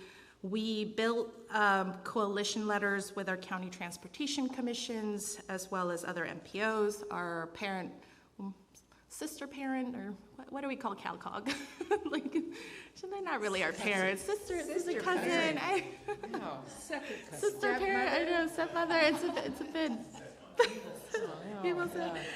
And I also wanted to thank, our Big City Mayors Coalition, and I wanted to introduce Sarah Ruscone, who's at the end over here, who is representing Mayor Bass, who was very supportive of our efforts as well, and including our very own Patricia Lock-Dawson. So that really laid the work, and they saw a lot of these letters, but we really, and our support, but we really doubled down on really creating more materials and working with our communications teams to really showcase the value of this program. Easy to understand, 100 project lists, a map that was very impressive and could really tell the story of REAP in a meaningful way, that you talked about it with our legislators and their eyes would just perked up seeing the massiveness of the program. And I think that was really meaningful. So between our Sacramento summit in March and our 2 strike teams in April, we met with about 40 legislative offices, and this number includes about 5 meetings with committee chairs from outside of the SCAG region. 60 legislators in total, 21 senators, 39 assembly members that represent some portion of the SCAG region, And we met with all of them as part of this effort. We also targeted leadership, budget, housing, transportation committee members, to the point where they would say to us, yes, we know, yes, we get it. So I think our advocacy efforts really, really paid off. And I wanted to give an opportunity to our chair of our legislative committee to maybe say a few words about their experience, also Jose Luis Solache, because this is a true testament about our effectiveness when we come together as a region, when we have a cohesive message, and there's unity, there's examples, there are stories about people and organizations and CBOs, and it was really something unparalleled that I have never seen do at SCAG, and it was such a worthy effort and a lot of lessons learned as well. So I'll stop there to kind of give my chair a little. Just really quickly, it's what happens when you have a crisis, right? You don't let it go to waste. You use it, and I think it did bring us all together, and it taught us a lot, and it made us work together. And we had the dream team. Jose Luis Solache is the vice chair of the Ledge Committee as well. But honestly, Javiera and her team, give her a round of applause, man. I have to say, because it was a complicated thing, the collateral, the handouts that you produced were so meaningful. People could understand it very quickly. They could grasp it. And that's really important when you're talking to legislators and decision makers, is that you've got something you can give them and they can grasp the issue very quickly, right? So I think, I got to say, I don't know if you had anything to add to that, Jose. Thank you, though. I think our chair summed it up, but I think the educational piece was very important, because I think, even us, it's a good refresher. But they, the fact that they have so many things on their plate, which is good for me to know, we transition to that space soon, is that there's a lot going on, but a good refresher. And I think those handouts that you all put together were very instrumental, I think the word that I wanted to use. But I think it was good for them to have it on the radar, so that when they're negotiating the speaker and the governor's office, that this was a priority for them, as we were competing with so many other interest groups and interests. So I think it was all in all, it was good. I think the next slide's yours. That's me, yes. And so I'm going to share what we provided to the CHD regarding the state's RENA report, which is called the California Housing Future 2040. And so if you will recall, as part of AB 101, HCD was required to prepare recommendations on how to improve the RENA process. There was a stakeholder engagement process that was undertaken, and the convening of a sounding board where they brought together housing experts from across the state. If you will recall, our very own Mayan Johnson represented SCAG and diligently shared out at the CEHC the goings-on of these sounding board meetings. We submitted a comment letter that was approved by the Regional Council in September of 2023. The report was due in December, but was actually published in April. And the intent is that some of the recommendations would be implemented before the 7th cycle starts. And so I want to highlight that our staff is going through this report. It's almost 200 pages, very technical and complex. Our goal is to go back to the CEHD in the fall to highlight how the report does or does not respond to our comment letter. And in addition to that, what are other things that are important to elevate and highlight as part of that?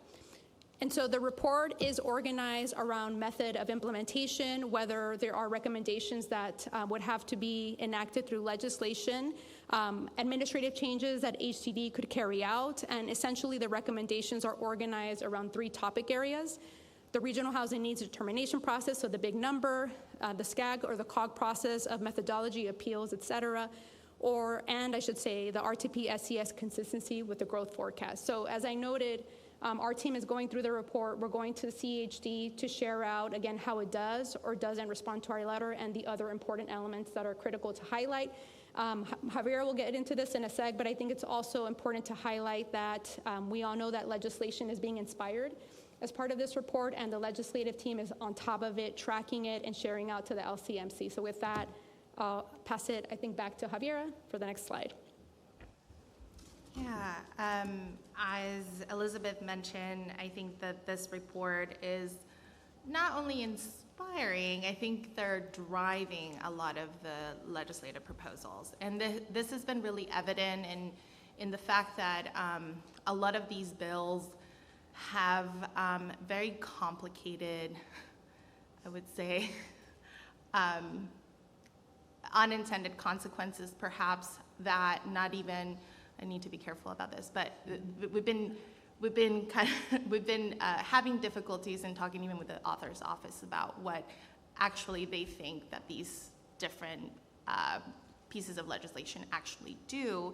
And I think depending on who you talk to, they would have different opinions as well. So we've had a lot of back and forths already with some of these bills. I'm not going to go too deep into these, but you know, for example, the first one, AB 3093, which is the Assemblymember Ward.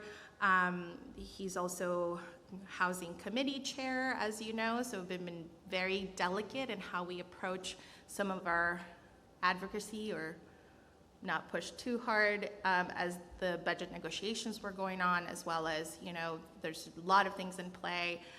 So there's a few things that we're not, that we were balancing here as we were talking to their office. But this bill, I think you're familiar with. It would add 2 new economic sectors to the RENA program. Specifically, it would add extremely low income and acutely low income categories to the RENA. I think the LCMC has received updates on this bill, and it's and we're closely tracking. We have. This is heavily backed by the governor's office as well, so that's something that we are paying attention to, because it's been moving forward rather fast, and still there's a lot of conversations that need to be had about what kind of amendments they're willing to take. But at the moment, we have not had a lot of success in instigating significant conversations about if they would take amendments at this point. So I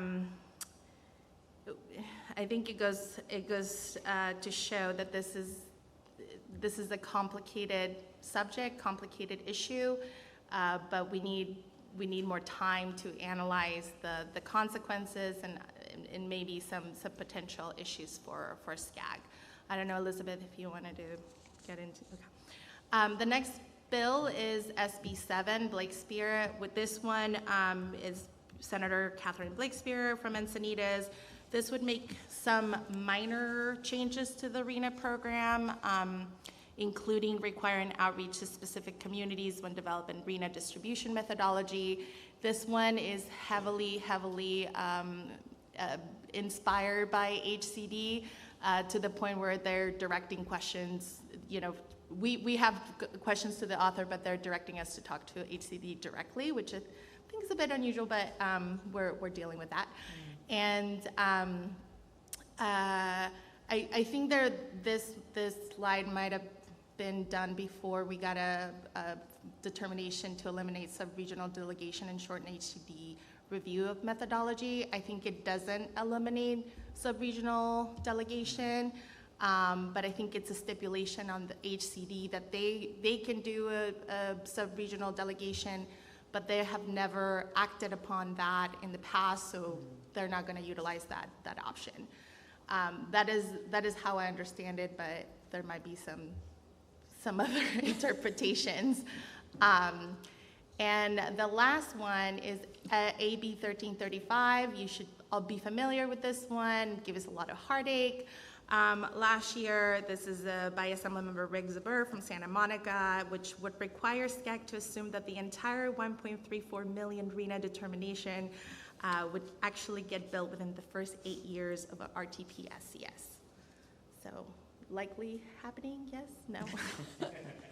So as you all know, the bill got stalled in Senate appropriations last year, but because HCD report envisions, and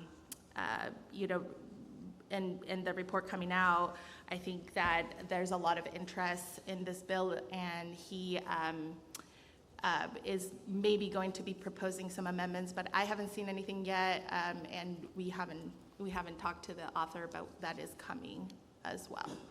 So those are some RENA. One more. Yeah. Oh, of course, our own, of course. So this bill you should definitely know.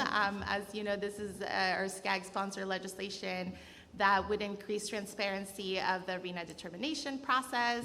And we had a very successful time in the Assembly. I think the housing, Senate Housing is a little less enthusiastic about our bill. We're working with them. Our next hearing will be July 2nd. Can you come? Okay.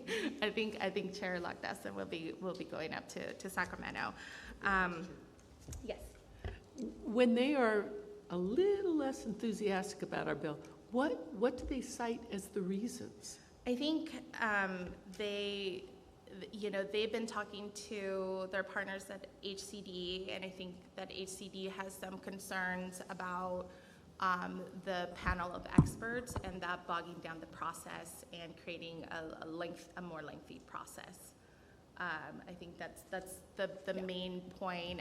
One of the other suggestions that we heard was that they would want us to start on the 8th cycle instead of the 7th cycle, and that's when would that be, Elizabeth?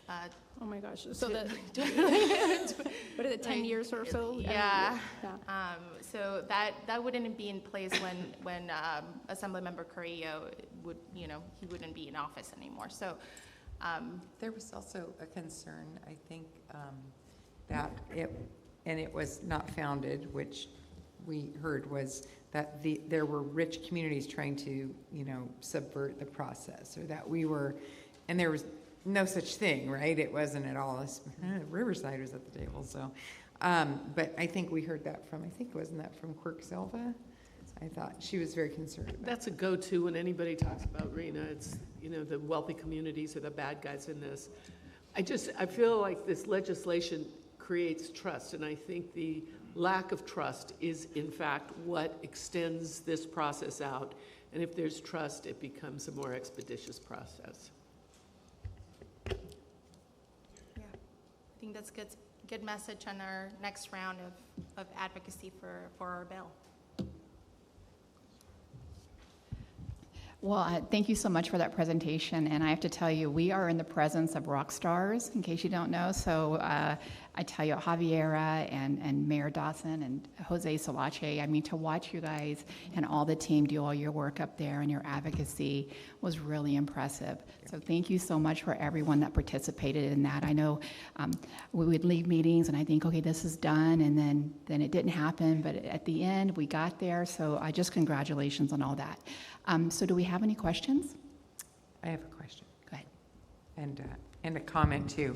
I wanted to thank the members of the LCMC too. You all put in a heavy lift on all this, so thank you for everybody that helped craft these pieces of legislation and supported them and asked the good questions. So thank you. I had a question for Elizabeth, maybe, and I just asked Javiera here.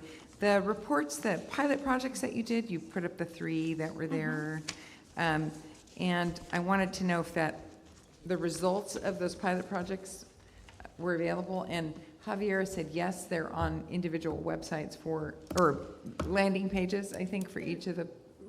Right, so what we're doing right now is, as these projects are closing out, we're starting to build out a library of the final deliverables, and we also want to do some thinking about how we can have readily available information on each of these projects, so that as jurisdictions in the region are doing work around ADU or a specific plan or infrastructure, that we have not only a case study, but a contact that jurisdictions can reach out to learn. So we are in this process of building out our library of all of these deliverables. But Javier is right.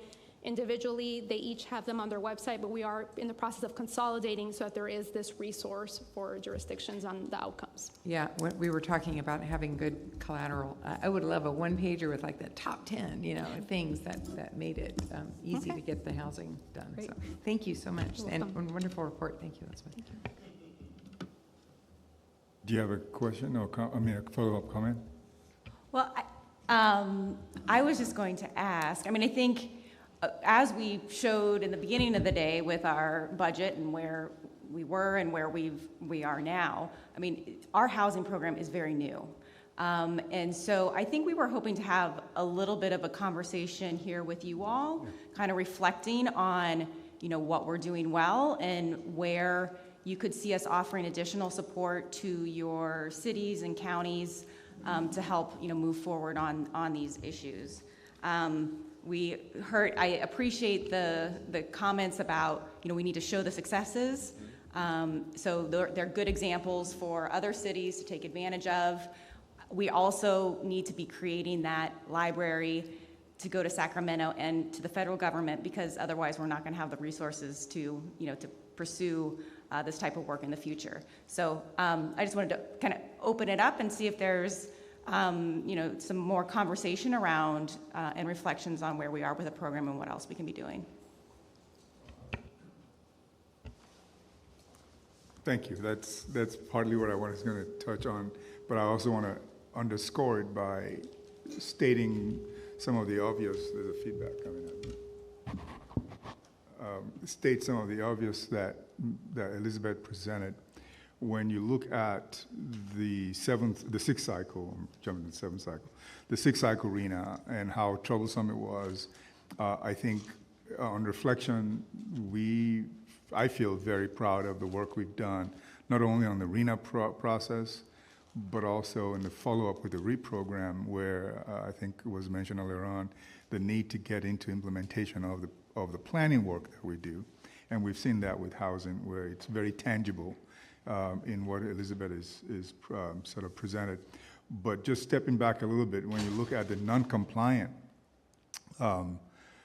cities that we have, we find that they're really cities that are under-resourced. Most, if not all, are under 100,000 population, under $100,000 median income. So these are really low-resource cities that don't have capacity to do the work to get to where they can get compliant, given the heavily regulated industry that housing has become.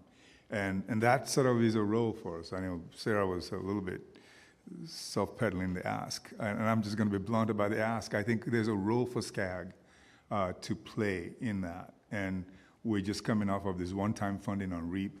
There's a need to start thinking about, well, what else could we do at SCAG to make sure that we continue this this opportunity that's before us, because housing is a forever program. We're always going to need to house people over time.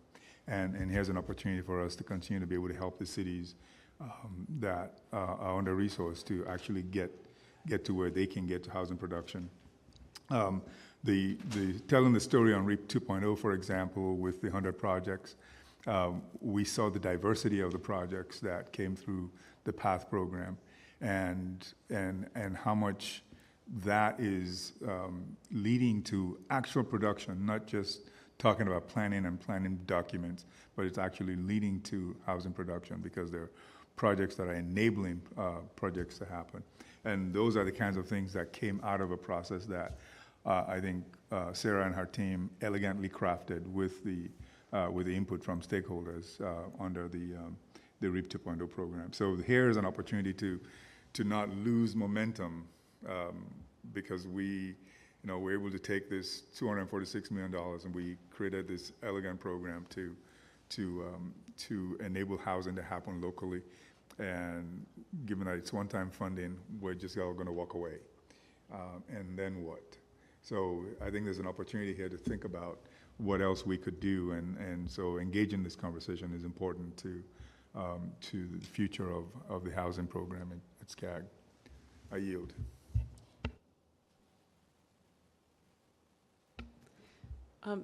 I think one thing that comes to mind, and I don't know if it's exactly what you're asking for or not, but one thing that I'm reminded of just looking at the stats of who is still not, doesn't have their housing element certified, is that I know that the state had put things in place, so that people could still build affordable housing. Well, you can't build it if you can't finance it.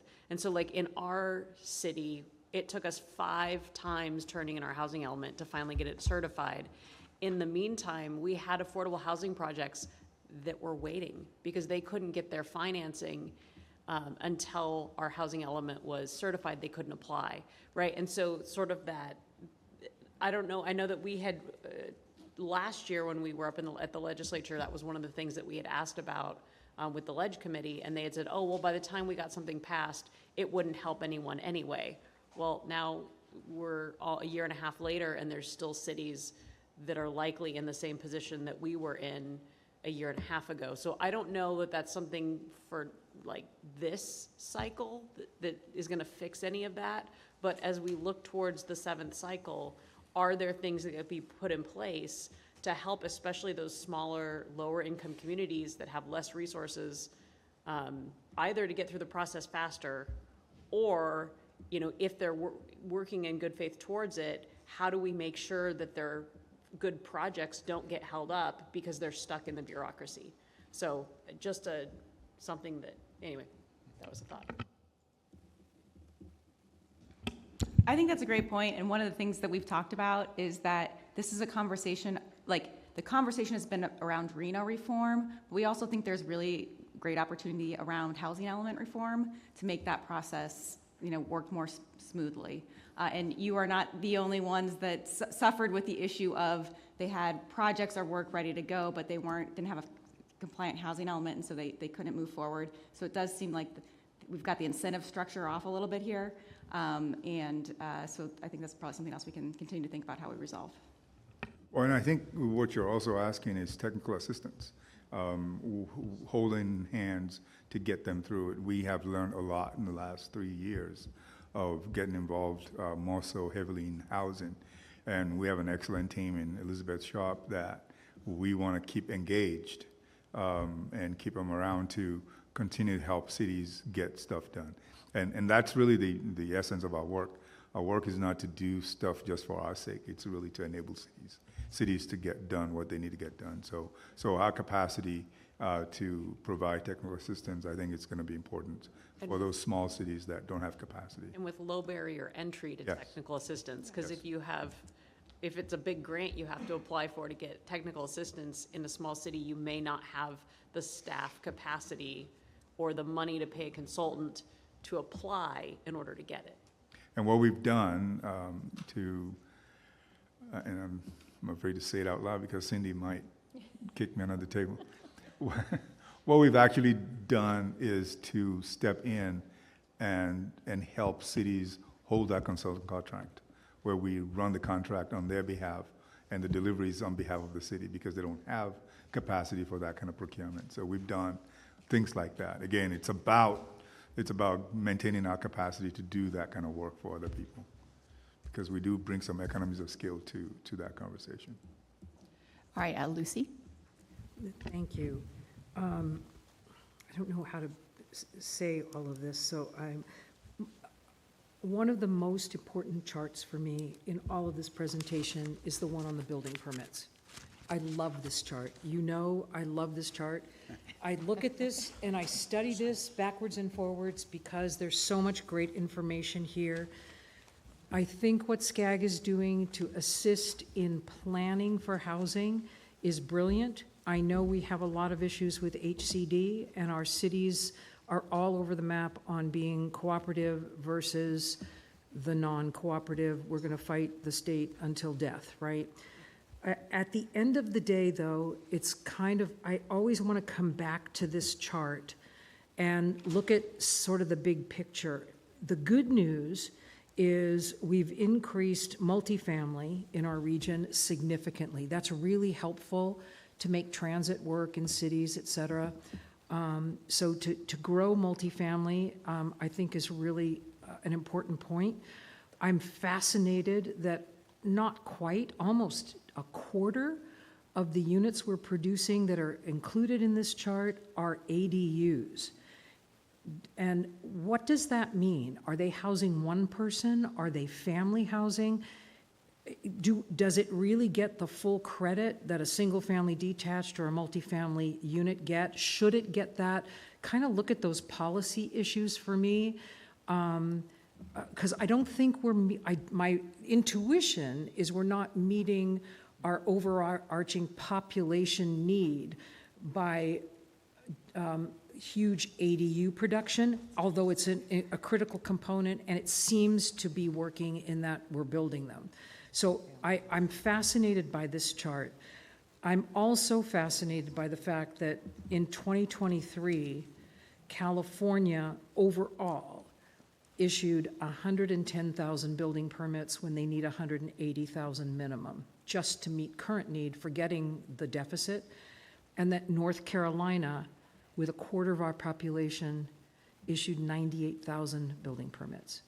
So something is amiss in California, and if there's any way we can look at, as we're working on the ground with helping cities and housing element, how do we, at the end of the day, if we're not increasing our building permits, I don't care how good the ingredients go into the cake, we don't get a cake at the end of the mix, right? So anyway, I'm not making myself as eloquently clear as I would love to make myself, but you can see at the end of the day, this chart's got to move. We've got to increase building permits in order to stop losing our young people, our great talent, from trying to find affordable housing in other states. So anyway, that's it. Thank you. Well, I think your point is clear, and I think you were the one that came out with, what, 20,000 units back then when you were at HCD? In my 2 years at HCD, in 2 years, because we had money in the bank and I had a governor that didn't care about housing, we were able to roll out 76,000 housing units, affordable, farm worker, homeless, you name it. That wasn't the market rate side. Yeah. I mean, the highest bars on the chart, that's when I was state housing director, I proudly say. Now to Mayor Dawson's point, we did have a recession in 2007 to 2009. There was a recession, but every other sector has been able to recover somehow. Something's happening here, and I know we're going to get into AB 32 and SB 375, but just a note, AB 32 was passed in, 2006, 2007, right? SB 375 was passed in 2009, and we've not yet recovered. So something's not, and I don't know if I'm connecting apples and oranges that shouldn't be connected, but I just know our housing policies are not aligned with our climate change policies. And so until we can figure out how to get everybody in the room, no food, no water, no bathroom breaks, no cookie, in order to get our numbers at least meeting our annual need, forget about even the deficit. Anyway, I just love this chart, and I thank you so much for including it, because I think at the end of the day, this is the summary of all of your good work. Right? It's the summary. If we can grow that, man, SCAG gets a home run, gets a gold ribbon. Yeah. I appreciate that. I know Rocky wants to chime in here, but I want to just add something. The point of the REAP 2.0 program actually is to production. Great. We've gone beyond the planning work. We did a lot of planning type activities with REAP 1.0. And you would see in the PATH program, there were a lot of projects that were intended to energize housing production. One of my favorite ones is the one at the reservation, Soboba, which goes to build a stormwater project that allows, so it's a invisible utility, invisible infrastructure that's needed, that seed the opportunity to actually build a few hundred units on the reservation. So that is the kind of work that REAP 2.0 was able to do. And that's really where we want to be, is to enable housing production ultimately. But if you don't plan for it though, then it would be an accident if it happens. So we feel like planning is always important, because then it all becomes intentional in the implementation ultimately. And we want to help our cities do the best planning they can so they're ready for the opportunity when it comes along. I would also add that we have a lot of entitlements in this region that haven't been built. There are other reasons for that. So there are a lot of complicated reasons why units are not being built where housing is already entitled, but for various reasons, which we can't get into right now. But so there's a lot of work for us to do on the housing side. I think Okay, Rocky Rocky first, and then the mayor. Thank you. It's a great segue, actually. We have had several units entitled, ready to go, and with the economy currently, the fear and or the heightened risk for builders, as well as just the thinning of margins with the supply chain issues and so on, and just interest rates on financing. Two things that happened in our city.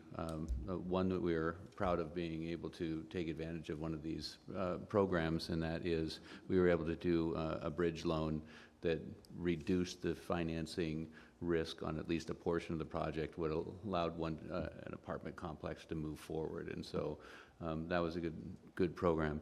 Another one, and I must confess I'm conflicted with this, and Sarah, maybe this goes to opportunities for future things. The bonuses that builders get for adding affordable into their projects. The yin and the yang, and for me mentally, is every time the government interferes, bad things happen. But there's a complex in our town that we all voted against and hated, but it did provide some affordable units. We just got notice that they have converted 99% of the units to affordable. And that goes against all of the common math that I know of how do you make this thing work. So if there are programs that are creating the incentive model for builders to build because they can take advantage of these programs, we should probably be at the forefront of helping that conversation and saying, here's another model for you to go down. You can build affordable at a profit. And I don't know what that looks like yet. We're just digging into it, but it was going to be 60 units of affordable, and now it's 170 units of affordable. And I don't understand the math, but if those programs or changes are being done out there, we should be engaging to figure out how we can package that and convince builders to take their entitlements and move forward with them. Thank you. Mayor Lock-Doxson. Thank you. I just wanted to follow up with Lucy Dunn's comments regarding the building permits and the lack of recovery since the 2004 and 5. It's a kind of an obvious question, but I mean, that does seem like something SCAG could look at as just, I think we all kind of know what some of those things are, the hindrances and why we haven't recovered, but really to study that and actually write it down and have it in an analysis, which could then lead as a heuristic to legislation, right? And push us towards, I think, advocating for certain changes. I think perhaps it's climate bills, perhaps it's lack of financing, I don't know. But, and the other thing I thought was interesting was, as you can see there, the multifamily became half of, right? It became half of what the permits that were being issued as opposed to single family. So that's just a trend in, right, overall in California. I think that's a welcome one. Anyway, thank you. All right. Madam Lucy Dunn, do you have another question, or are you? The only other question I had was, I didn't ask this one, are ADUs counted in multifamily or in single family? I thought of that yesterday and I forgot to confirm, but I can get back to you on that. Okay. I have to get back Thanks. to you on that. Thank you. I will. Might be good to Yes. add a different color. Great idea. Because it's such a large number, It that's is, why. it is, Yeah. definitely, will do. Thank you for Well, that. and just to note, the ADU number is probably just, I think it's a sugar high right now because half of the ADUs in the state are in LA.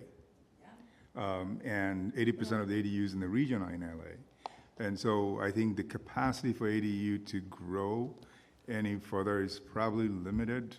What we've done, I think, in the region is to try and streamline the process for ADUs. So we're probably going to still see some growth in ADUs, but I don't expect that replaces the capacity we're looking for. But also, LA, with so much land and all of the Tejon ranches and the New Hall, only 372 single family. That's fascinating to me that it's so low compared to Orange and Riverside County now, and San Bernardino. Ontario's taken off like crazy. It's one of the best, highlighted in all the national publications. But what's happening in LA, even just with single-family detached. That's interesting because they have more land than God. I thought San Bernardino had more land, but. Okay, Rocky, do you have another question? All right, any other questions or discussions? All right. Okay, so we are then going to move on to the next item in the agenda, which is the Sustainable Community Strategy. And Sarah will be presenting, looking back and planning ahead.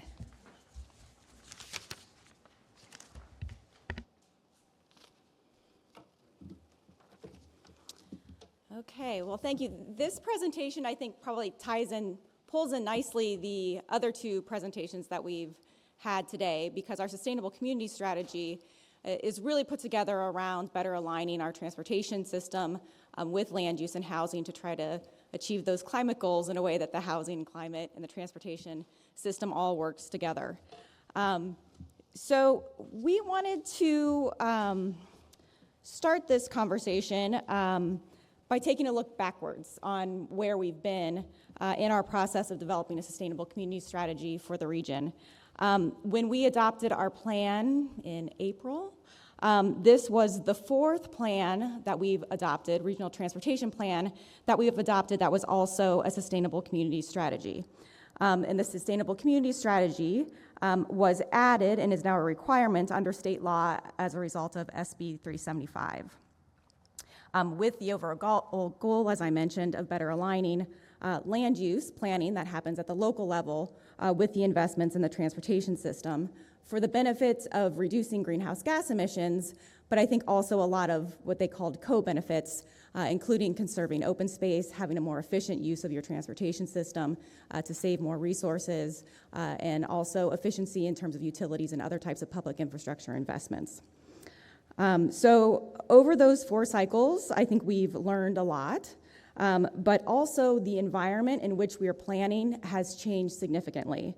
There's been many changes on the policy and regulatory front. There's been many changes in terms of technology and the efficiency of our cars, and what one VMT traveled today is very different than what one VMT traveled 10 years ago was in terms of the GHG emissions that are produced.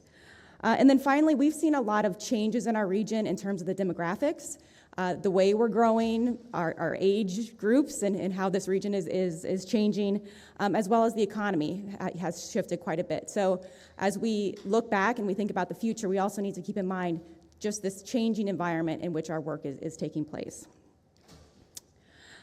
So that background on where we started from, the requirement for an SCS actually comes out of a broader set of activities that were initiated by the state through the adoption of AB 32, which is the state's groundbreaking kind of program on establishing goals around reducing greenhouse gas emissions in order to achieve climate goals. Next slide. So then as part of AB 32, the state is aiming to regulate all the sectors in which we produce greenhouse gas emissions. And then SB 375 was a follow-on to that bill that really focused on transportation emissions that are the result of people traveling throughout the region. So the goal of SB 375 was to create more environmentally friendly communities, more sustainable developments, to allow people to spend less time in their cars, and to take advantage of more mobility options and transportation options in their communities to safely move about. So the vision, I wanted to highlight that here because while the goals and the targets that we aim for are related to greenhouse gas emissions, there really was a much broader vision around a new growth pattern in our state where we would have more sustainable communities that achieve a wide range of goals. So the tool to achieve this vision through the Sustainable Community Strategy was to require metropolitan planning organizations like SCAG to include in our regional transportation plan, which is a plan we developed for federal purposes, a sustainable community strategy where we would include a forecasted development pattern or show how our growth, again, is aligned with our transportation system in order to achieve greenhouse gas reduction targets. The agency in charge of administering SB 375 is the California Air Resources Board, and a big part of their role is to establish the targets that each of our regions needs to achieve, and those are reflected here. So the targets have changed over time and been increased over the years, making an even higher bar for regions to achieve. The other thing that the Air Resources Board was required to do through SB 150 is to evaluate whether we are achieving those targets and reaching our goals. And unfortunately, their reports reflect that we are falling short in terms of achieving the greenhouse gas reduction targets that many of our plans had projected. So while the reports, suggest that we are missing that bar on the GHG targets, I think there's, a more mixed set of outcomes that we wanted to discuss here, to think about where the program is falling short and maybe where we have made some advancements. So I'm going to just highlight kind of three areas that just are kind of observations about what's going well and where we still have some challenges. So first of all, and I think going back to Lucy's favorite table, the region has increased the diversity of housing types. So since 2012, the adoption of our first RTP-SCS, there's been about 500,000 more households and 1 million more jobs that are placed near transit. With the addition of these households, we also have the benefits in the more sustainable development pattern of reduced energy and water use for those units, increased access to opportunities within your neighborhood for shopping, et cetera, and a reduced impact on open space and consumption of agricultural lands. But while the region has increased the diversity of housing types, it is clear that we have not generated enough units. Since SB 375 was adopted, our housing stock overall has only increased by about 5%. And so when you think about just a 5% increase, that really hasn't been enough to shift the footprint of development across the region in a way that really changes the transportation patterns. Also on this slide, we go further into where we have fallen short. The blue units are the housing that was built to meet the population growth that was occurring in our region, and the white units are those that we needed to build, but we didn't. So those are I call them the ghost units that we needed to build during the decade of 1980s and the 1990s, and you can see we just fell short in terms of producing the amount of housing that we needed to accommodate a growing population. In the 2000s, we started to make some progress on building enough units to not only accommodate population growth, but also to catch up on that unmet need that we had in previous decades. But overall, I think the story is that we are, again, growing and providing more diverse housing options, but we're just not providing enough of them. A second kind of observation and takeaway in terms of our progress on our sustainable community strategies is that the region has increased mobility options that have allowed for significant localized benefits. So in many of our communities, we've benefited from a new active transportation program. There's a lot more investment in bike and ped paths and amenities. There's been a lot more investment in transit. And on this slide, we show that in terms of the transit, there's been over 67,000 new revenue miles by 2035. And with our Connect SoCal plan, we get that up to 111,000 additional revenue miles. So our investments in our plan have really changed since we first started to do our planning, with a lot more investment in alternative modes of transportation. On the second table there on the bottom, is that this increased investment in more sustainable options, while we've increased investment in more sustainable options, we've also decreased our investment in roadway capacity. So, there has been criticism that the plans themselves have been more business as usual and aren't changing investment patterns, and I don't think the data shows that. We have in our plan seen from year to year or cycle to cycle that we are investing less in the expansion of roadway capacity. And even in the areas that we are expanding, more of that investment now is in express lanes as a term instead of general purpose lanes. So even though the investment patterns have changed on transportation, we've only been able to realize a modest shift in modes. And on this slide, you can see that in 2019, we had about 76% of our population that was driving alone. And in 2021, we had about 65%. And this is for the work commute trips. Areas where we've seen, I think, good progress, and as a result of the pandemic in large part, is that we have a lot more people who are teleworking and so are reducing their travel by working from home. In this chart, we also see that there's been a drop in transit use, but again, we're still coming back from the pandemic in terms of getting people to take that option. So then on the far right, you can see our overall changes in the vehicle miles traveled per capita across the region since 2012. And while we are, I think, headed in a better direction, we still have a ways to go with 22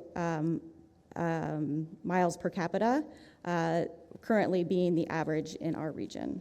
Sarah, may I ask you a question on that? Just wondering, I mean, the reality is the reason why those two numbers are positive because more people are telecommuting and haven't gone fully back to their normal pre-COVID work status, and that may be permanent. I know on several of the boards I'm on, it's a negotiated type of thing to get people to go back to the working building. So how do we really start changing the patterns? Because we really are not changing the patterns. It's more of an environmental change. Yeah. Have we done, what can we do to change the perception of public transportation, to offer something different? What's your crystal ball say on that? Where's good examples that, we're so urbanized but you see that in the country where they are urbanized. How do you change that culture? So, our plan has a lot of strategies kind of in this area and to figure out how we move and change travel behavior. A big piece of it is what we talked about this morning with actually this afternoon, in the way that the pricing of the system and providing more of a incentive for people to take other types of options. So that is one piece, the way the system is priced. We are looking at a lot of different ways to improve transit service. Annie can jump in here on the transit investments that are in our plan, but most of our investments in our plan now are in improving transit and other, as I mentioned, other kind of sustainable mobility solutions. And particularly in this last plan, we put a lot more emphasis on the bus system and making sure that it is more efficient and buses aren't getting stuck in traffic. And then it's all kind of tied together. It's also on the land use piece, right, and where we're putting that housing in the future. Annie, was there anything else you want to add on transit in particular? Well, just to supplement what you were just saying, we included a pretty extensive focus on reduced headways, in particular on bus operations, and that was really significant in helping us reach much of our targets. And I think that is the service quality in particular is really important. The reliability for getting more people onto the system. Obviously, there's larger issues about safety and cleanliness that is a part of the broader conversation, but fundamentally, I think service is really critical. Okay, Lucy, didn't I? Just a quick question. I know, my sense is SCAG is, not neutral with regard to transit. We want to encourage ridership in transit. We want to incentivize transit. I have no sense of, are we agnostic, neutral on telecommuting, or do we want to encourage more telecommuting in order to meet our plan requirements? We have encouraged it, but then it has naturally just kind of increased, over the last couple of years. But it used to be historically, a strategy that was in our plan that we got more credit for. Yeah. If I can just add to that, telecommuting was a huge strategy in prior iterations of our plan. With this plan, we actually had to incorporate it into the baseline because of the substantial change in behavior. And we do think that in the long run, it will be persistent, right? And so we do anticipate that there's going to be a need for continued incentives for telecommuting. But in fact, much of the strategies that we thought were pretty aggressive in prior iterations of the plan are actually now folded into the baseline. So that's pretty significant. We're also looking into whether we're at a peak in terms of what telecommuting can offer. There's, certain types of jobs where you can telework and certain you can't. And so, when we have this conversation with the Air Resources Board about what else we can expect to squeeze out of telework, there is always kind of that pushback that maybe we've, kind of reached a peak on that. We've always encouraged transit-oriented development as a way of getting people to use transit. I'm curious, have we ever looked at, is it achieving what we expected it to achieve? Has there been any study about TODs and whether it's really put people into transit? And Elizabeth, I don't know if you have any data from Metro in terms of their TOD projects. Elizabeth used to work at Metro before this, but I think overall, the type of development with more mixed uses around a transit station has several benefits in terms of reducing VMT. You find that not just for the commute trip, but for your everyday trip, you're able to walk to a lot more destinations. So the more compact, higher density development around stations benefits us from a traffic perspective in two different ways. Both the people actually taking the train, but also just that it's part of a more compact development pattern. Well, I look at all the transit-oriented developments that have popped up along the San Bernardino Metrolink line, and I don't see that any of those are really causing people to use transit any more than they were before. And so if I could just add, as Sarah indicated, I used to work at LA Metro, and we developed a toolkit, a transit-supported planning toolkit. And what it did is it looked at what are the different characteristics of transit-supported places. So it's not just having housing at a station. You have to have accessibility. Do you have safe sidewalks? Do you have a good streetscape? Do you have other activities happening near your housing? And so as Sarah indicated, when we're looking at trips, we really have to consider that our work trip is one of the trips that we take. There's a lot of other trips we take to kids to school, go to the park, go to the grocery store, go to the healthcare, whatever it is. And so as part of this toolkit, there was some analysis around the elasticity. So essentially, when you add these different elements to transit-supported places, how likely is it to increase the use of public transportation and reduce vehicle miles traveled? So this is like a 12-year-old study, but there was some work, and I'm happy to dig it up and share, but there was some thinking around it. And again, what I want to highlight is that there were 10 characteristics. It's not just having the housing at the station, it's all the other stuff that has to happen as well. Comey or Kurt? Comey. Yeah, no, I think Elizabeth that was an excellent response, because I think oftentimes there's an expectation that just because you build housing next to transit, it's going to work. It also has to do with what kind of transit headways you have and what kind of transit system you have. If it's just a unitary system, it may not necessarily attract because of the schedule and when people need it, because there are other trips that they make that require them to drive. But one thing that's been proven, though, more than anything else, that I think is a strong indicator over time, is that folks that live close to transit have a less likelihood to own a car. And so that compels them, at least some of them, to use transit. And we saw that on on the red purple line on Metro coming out of downtown. The further out you come, you will see that the transit-oriented developments around the stations tend to have lower auto ownership because folks can get on those transit lines because they're going to a lot of places. They have a lot of connections that are tied to those particular transit lines. So if it's like Metrolink, it may not be now. Maybe in the future as we build out Metrolink, you'll see more use to that. And I just want to touch on something Sarah said that I think is very important.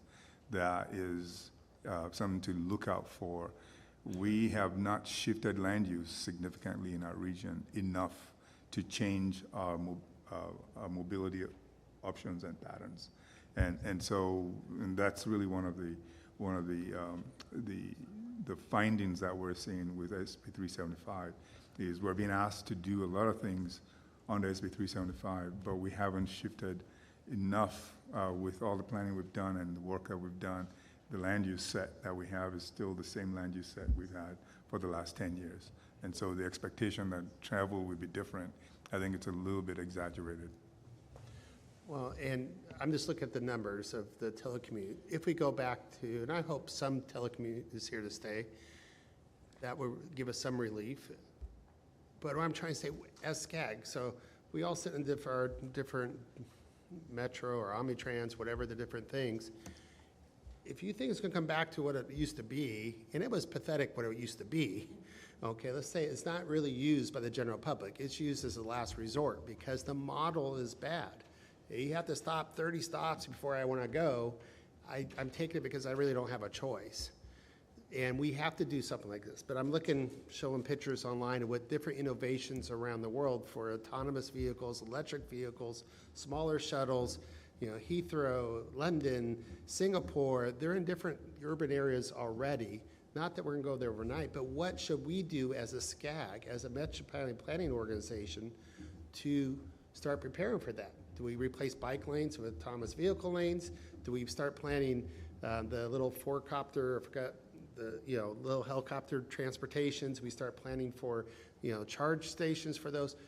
But I think, is that our role? Or maybe that's not our role. And that's what we get discussed tomorrow because we have the things we have to do and we don't have a lot of resources to do other things. But do we start looking at this innovation? Do we start introducing it? Or should we rely on our local transportation committees and stuff to do that as a whole? That's what I was trying to do the last couple of years with emerging technologies.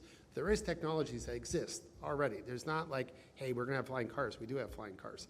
We do have autonomous vehicles. We do have all this stuff now. What do we do to put in our 5 and 10 year plan and then pass down to our local entities so they can be prepared? Because we know we don't do things overnight. But to just account that if someone's going to use the bus system more, I think that's a fallacy, for me personally. I've only seen declines. I've never seen inclines in our public transportation. So I think that there are many different solutions out there, and I think one of the things when we're looking at a region of our size, the solutions are going to be different depending on your urban form, and the numbers are going to be quite different depending on where you are in our region, right? So we have a huge region. This is a big ship to turn. So sometimes when you look at these numbers regionally, you may not be seeing, the progress that's being made in certain communities. So in a place like, I'll just take where I live, in the city of Pasadena, right? The changes that have occurred there and the types of mobility options and the way VMT has changed in that community might look different than someplace else with a different urban form. So we really have to think about solutions in terms of the built environment and what currently exists and be able to figure out how we work with cities to do the thing that's best for their community. If I could move on to the next, I just had kind of one other takeaway that we had, which gets to this point of being able to do a little bit more context-sensitive planning. Another major change that's happened in the last 10 years in terms, since the development of sustainable community strategies, is that the region has really increased its investment in local planning. So in the last, since 2016, we've put about $80 million into the development of those local plans, including active transportation plans, planning that would support the transit system expansion, and other types of strategies in communities, and the land use planning to promote more mixed-use development, et cetera.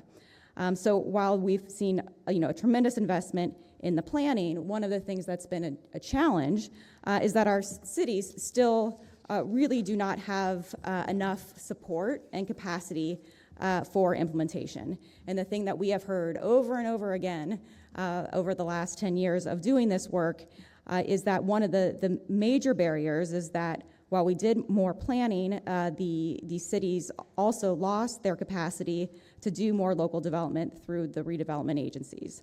And so that's been a significant barrier in being able to carry forward the vision of these plans. And I think it's not just on the development side, but we know that cities need resources for all of the implementation activities. The infrastructure dollars for active transportation, for example, every time there's a funding cycle, it is way oversubscribed. So we're just seeing in order to really carry forward this vision, there needs to be a lot more investment. We wanted to take just a minute to highlight one of our new resources that shows where SCAG has invested its dollars to support more local planning. We created a dashboard so you can zoom in and zoom out and see the various planning efforts that we have or are dedicating resources to right now to support local plans and projects that implement our sustainable community strategy. And this is on our website. So that's where we've been, and you can see some of the challenges that we've had. And we want to shift a little bit to dig a little bit more into the challenges and opportunities moving ahead and what SCAG is doing to kind of to make progress and advance sustainable communities in the future. So first, on the challenges side of things, and why we might be seeing some change in Sacramento on this set of programs is that there is a significant concern at the statewide level that we aren't meeting our goals and that there's been a lack of progress. But we're also seeing, and per the Air Resources Board owns report, many of the areas where we're not making good progress and on the actions that need to be taken, those are actions that we need state partnership to move forward with. So of the 56 actions that the Air Resources Board identified that needed to move forward for SCS implementation, 52 of those required state action, and we weren't getting enough support there. So that's been a major challenge in moving these programs forward.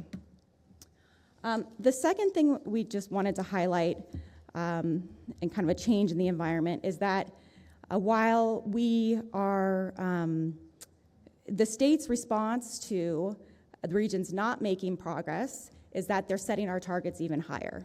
And so we're seeing that there's this increased conflict between what we need to be doing in our regional transportation plans per our federal requirements and what the state is asking us to do. So just in this example, and Javier brought this up earlier with a piece of legislation that's out there, when we develop our our regional transportation plan, we need to develop a growth forecast that uses the best available information and is really more feasible. What the state is asking us now to do is to put far more aspirational goals in terms of our growth forecasts. So we see this tension in the way they're asking us to look at our growth forecasts and our plans, and I think we see it in a lot of other areas as well. So we anticipate that'll continue to be a challenge in the future with this program. Another change that we've seen that will, I think, change the way we're looking at SB 375 or, again, calls out the need for some reform is the way technology has advanced. And I mentioned this earlier. When we started SB 375, it was somewhat of an equivalency where 1 mile driven was equivalent to 1 greenhouse gas emission reduction, right? And that's changed significantly. So as we look out into the future, by 2050, only about 5% of the vehicles will be gas powered. So the emissions would be quite different. So if this is a program that's really focused on GHG reduction, then we need to think more about the role of VMT and reducing VMT in achieving that goal. And this final slide is more of a challenge that we face as a staff team, and we do a lot of scratching our head around. There is a lot of work in this program that is a back and forth between us and the Air Resources Board on different modeling assumptions that go into plans to reflect how we meet targets. And I think from our perspective, much of the time that our teams put into some of those discussions would be better spent really in supporting our local agencies in moving forward with solutions. So as we look at things we might want to change in the future or areas that need reform, it would certainly be in some of the more administrative elements of this program and thinking about how we can be more efficient. So looking at the challenges and some of the changes that are occurring that would suggest we need some reform, we also just want to close with where we think we should be going from here. First and foremost, we still think we have a great plan. It achieves many of our goals, and we want to work towards implementing those and achieving those goals through the various programs that we put together, the pilot projects that we support, the planning efforts we support in our communities. We have this tremendous opportunity with REAP 2 implementation, so we'll be using that not just to get great projects out there, but also evaluating the success of those projects so we can learn about their impact. Back to the point about, are the TOD investments working? We really want to make sure that as we're making these investments through REAP 2, that we're evaluating our successes so we can learn and change our strategies as we move forward. SB 370, our overall, as a region and Connect SoCal, our plan, we are very concerned and working towards reducing greenhouse gas emissions. And we think there are ways that SCAG, or there are ways in our plan that we're doing that don't relate to SB 375. The work that we do to support EV infrastructure out in communities, to support that transition to more cleaner technologies is a space where we do a lot of work and a lot of planning, but we don't get any credit for that through SB 375. And so maybe that's something that needs to be looked at a little bit differently if we are trying to think about how regions can support achieving the state's goals. A couple other things we just wanted to highlight that are going on this year. The Air Resources Board will be updating their targets for SB 375, so we want to play a very active role in that process to make sure that they're set at a reasonable level. And we would like to find ways that the board can be engaged in those conversations as well. The other thing that I guess has been kind of the whole basis of this conversation is that we really do want to start the conversation with the state agencies, with our MPO partners and other stakeholders about SB 375 reform, SB 743 reform. These are two bills that should be working together so that we can figure out, again, how to take what's working well about the program, but also looking at some of the gaps and figure out how we can more successfully work together between the state and the regions and the local governments to achieve the greenhouse gas emission reduction goals, but also the many other goals that we have for our communities.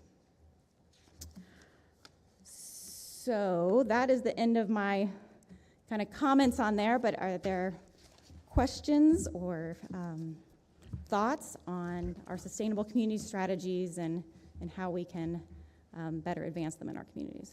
First of all, great presentation. Thank you for presentation. But I do have some questions. In my city in San Bernardino County, we were the first to have a certified housing element or plan, so I'm really proud of that. But I have a lot of developers that have entitled projects that are just sitting there. So, I talked to them. Randall Lewis is one of them.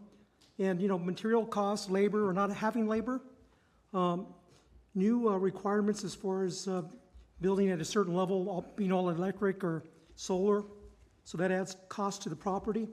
Fire insurance in my city is an issue now, where before it used to be maybe $1,000, $1,200. Now it's between $5,000 to $8,000. So that's another factor. So now then you look at a price point. When we were talking about 2007, 2008, in my city, you could buy a house for about $500,000. That house now goes for $1.2 million. Who can afford it? So those are some of the issues that we're having, and especially with the interest rate. Now it's up to 7%. Where's it going to go? So every time a percentage goes up, that means less people can afford. So all these factors, I know what we're doing. I think it's all great, what we're trying to do, but there's other issues that are happening that are affecting the housing element or housing in the area. Now, the second question I wanted to ask you or talk about is transit. I sit on the Metrolink board with Larry and a few other people here. I think we've done a really good job as far as safety. But I know a lot of people do want to use transit, but they just don't feel safe. I want to compliment Los Angeles City. I know at Union Pacific, your presence as far as PD is really, I'm very impressed what you guys have done this past 30 days. But I know a lot of people would like to ride the train. They just don't feel safe. So again, I know that's something that we truly can't do anything about, but we should try to communicate and come up with a solution. Thank you. Thanks for the comments. And on the point about transit and transit safety, this is obviously a challenge in a lot of areas, or a concern that's being heard.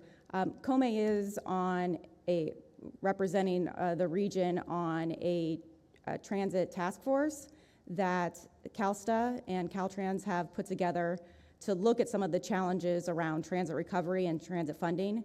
And this issue of safety is a big one. And they are looking for ways to bring more resources to transit agencies to address issues, and looking at new kind of strategies as well. Obviously, as you mentioned, Metro has developed many new programs that are aimed to make sure people are feeling safe on transit. Sarah, great job on the turnover of the Comey, but you guys always cease to amaze me how much information you can put in and put it all very clearly so we can all see. So great job for you and your team. Thank you.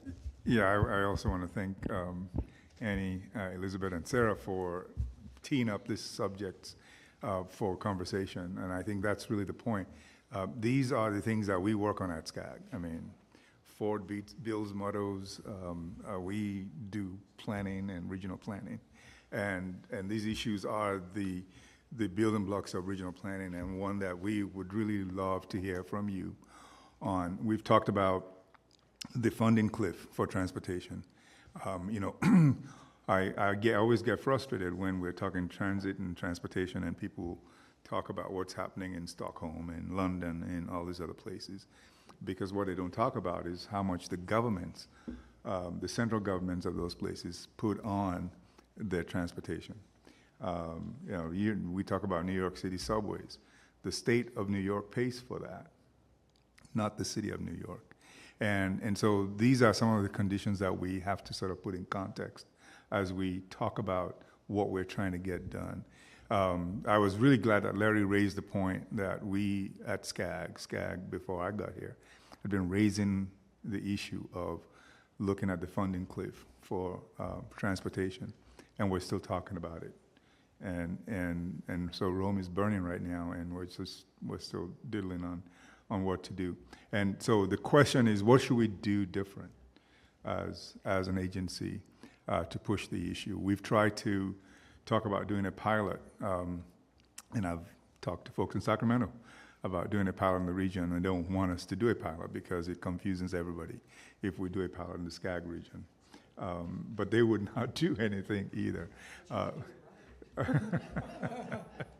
So that's one on the finance side, and and there are layers to it. There's the need to replace the gas tax, because we absolutely have to replace it. I believe so firmly in that. There's also a need to talk about congestion pricing, because that applies in certain areas, not across the region. In certain areas, there's a need to price the system like you would price any utility, such that there is efficiency in the system. And so we need to talk about that as well. On the housing side, we feel like we have the capacity and the opportunity to create more capacity for our cities to actually begin to get into housing production and change the dynamic of what we're seeing today that's not working. And Ray raises an issue with a big issue with entitlements that can't move forward because of these other factors that are in play. There might be a role for us to play in daylighting or raising up those issues and finding some solutions to them, especially insurance. Interest rate, I don't know that I can do anything about, but insurance and maybe the ability to buy down the cost of housing production, like paying for utilities and those kinds of things with an EIFD or some tax increment financing. There are opportunities there. There's a lot we could still look at even with the constrained capacities that we have. And then, of course, with 375, which is really overarching, and 743, it's a constraint on us being able to do anything productive with our system, because we're arguing about technicalities and numbers that don't matter. Staff gave me a piece the other day, and I saw a phrase in there that I just love, and I've been saying it over and over again. And the phrase is, VMT is not pollution. And it just dawned on me, we are fighting over VMT. And VMT is not a pollution. GHG may be, and we've lost sight of what we're really trying to get to, and we've been trying to make this point on 743 in Sacramento. So I lay all of that out. I think that's the point of the staff presentation, which I applaud, is to ask and have a conversation with this board on what are some of the things that you see that are actionable, and where might we start, and what should we be working some more on and bringing back to you, and how do we approach these policy issues as you see them. Thank you, Coleman. Any other comments from the board members here? I don't think there's any public, but is there any public comments? Lucy? Yeah, I could ask Sarah this afterwards. I was just wondering if SCAG is feeling, maybe a sensitive question to ask, but is there anything you can put in your planning where we can help you push back on CARB? Certainly from the business community side, as well as working with our legislators, both current and future, that they would take control of an agency that seems to be running the state. I can say that. But we're concerned that they're getting a little too big for their britches, and perhaps we need to put this reality in on so many of the things that you've shared with us today. Anyway, I can say stuff you guys can't say, so. But if I could just add to that, Liz, I think one of the advantages of having this public process about updating the target is the opportunity for us to share, and hopefully you will be voices in that, the challenges that we've had to date and the challenges of a new target, given the way the landscape has changed so much over that. So I think there's probably broader issues that you might want to get addressed, but I think there is an opportunity over the next several months to really make some of those messages clear in a public way that starts a conversation that I think will be helpful for many other parties. And if I could jump in too, from my frustration being on South Coast is this is the law. We got to get to the law. This is the bandwidth you can work in. And so they're trying to do the best within bandwidth. What they're not thinking, and which I always had the reverse role, I came from being a legislator to now implementer of a local government. Our job as policymakers, we're to change the rules all the time, but we never go back and say, hey, maybe this one-size-fit-all clean air law needs to be amended for different environmental situations, and maybe it should be just like we're looking at changing the gas tax from so much per gallon to vehicle miles traveled, because things are different now. Maybe it's the progression you make toward cleaner air and things, because you really can't get anything more out of we're doing. And then I have a lot of sidebars with Comey because he knows my frustration. There's going to be some discussion tomorrow. It's like, there's technology solutions out there. Why can't we try this? Well, he keeps saying there's no funding for it. And if you don't have a plan, you can't get money. But if you can't get money, you can't get a plan. And this, like, we're going around this circle chasing our tail each time. So I think especially people like Lucy and our new assembly member here coming up and stuff like that to come up and say, hey, $5 million, give us some planning money. Then we'll come back with a plan. We could go talk to Congress. They'll be excited to say there's a technology leap from what we're doing today to something other countries are already doing, but a 20-year leap versus trying to squeeze every ounce of blood out of every rock in South Coast, which we're continuously trying to do, which makes it very hard to plan because you set these goals. Well, if we get another 3% on a bus, and we changed a bus, I know from Omnitrans, we went from diesel to clean diesel to natural gas to now we're trying electric, and now we're going to try hydrogen. How much wasteful money have I gone through just not only the equipment, but the training of my employees and the infrastructure to support it, that I can't support it because there's not enough hydrogen production or electricity made. And these are the things that it's like, there's gotta be better ways of doing things, but we can't explore it because there's no entity exploring it. Because they don't give us research dollars, they don't give us visionary dollars. They give you dollars to do this. And every organization, and I pretty much hit them all now, there's no, like, what's the future gonna be and can we plan for it? But that's for some of the discussion tomorrow, is knowing that the bandwidth of SCAG is this, and we have these things we have to do. What is it as our board would like to do the one or two things more? Do you want to keep exploring this? Should we not? Do we make a legislative plan? Do we make a big pitch? Some of those things, it's going to be, today was what is SCAG? What are we supposed to do? How does it work? And that should take 80-90% of our staff's time to make sure we're doing our normal job. But they have so much extra knowledge to do more. But that's what we get to talk about tomorrow. Any other comments? And just to add to our president's comments and to Lucy's, I think that, and I value Kurt's perspective of being a legislator and then coming to these local boards and local government.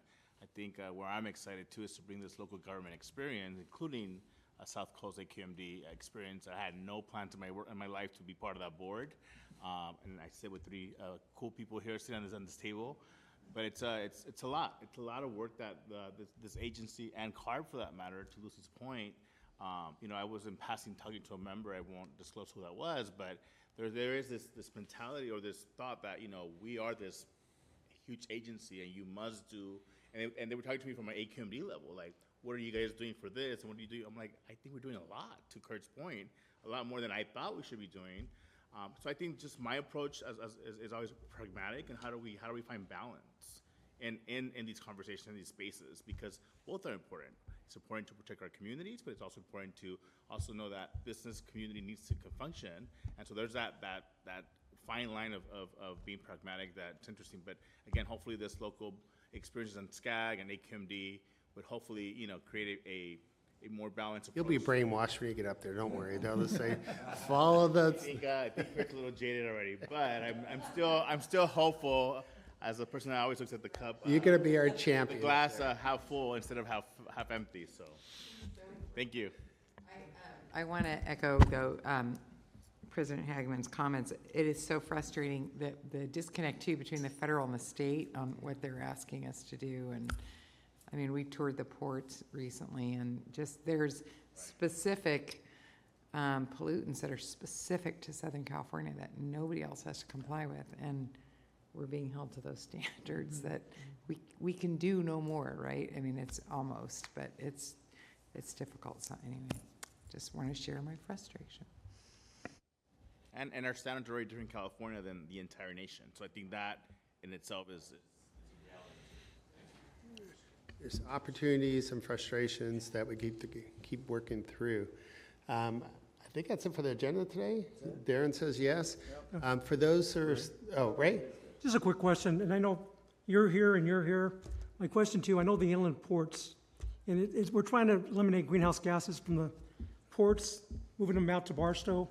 What's the issue now with CARB? Isn't there like an issue that probably won't move forward because they're going to go out of state? No, they're talking about a rail rule. So the engines to move the cargo from point A to point B. You have to be EV, right? Well, there is no technology yet, but they're trying to get them to agree to it, which even though they would help us, that's for our future agenda pretty soon, is what we're going to do with rail. And it's totally different as soon as you cross over that hill. So my county is divided between two different air resources. There's no problem in the desert for the same things we're dealing with in the valley because the wind blows it out, but the wind keeps it, we got the mountains that keeps it here. So it's not even what we're doing. We're so much technology cleaner in the valley, but we're still failing compared to the high desert because the weather patterns. So it's not even what we're doing, it's literally the geography. Well, the point is basically, Yeah, it's not itself, yeah. like you said, Mayor Dawson, that we're trying to move forward, but then we have other agencies making it difficult for it to move forward. Like greenhouse gases, that will be eliminated, a lot of them from them going to the ports out to Barstow, so we can eliminate that. So we're trying to move forward on a project, but now another agency comes up, says we got to do this, this, and this. And it just doesn't make sense because it is going to be better. So That's Jose's gonna frustrating. fix it all for us when he gets It's there. the in-use locomotive rule, I think it's called. This is where CARB is, because CARB cannot regulate locomotives because they're interstate. And so they're asking for a waiver from the EPA to actually regulate locomotive. And that just puts a really major pause on the work that the Class 1 railroads are doing.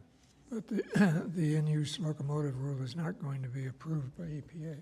I don't think it will be approved either, yeah. But you could see where it creates uncertainty. And so the railroads are not going to do anything until they know for sure that EPA is not going to approve it. EPA hasn't made any pronouncements yet. Well, we'll adjourn. Yeah. We'll adjourn. Well, but I do have a solution for Kurt. I have this fantastic project that I've been trying to make everybody like, and even my staff are not talking to me about it anymore. But it's can I say it out loud? Yeah. It's a Hyperloop. The Hyperloop is, and I feel like we need to study it. As is Cindy's laughing over there because we've tried. We've tried to figure ways to do this. It just doesn't fit within the parameters of how we do stuff legally, and so. Ruben.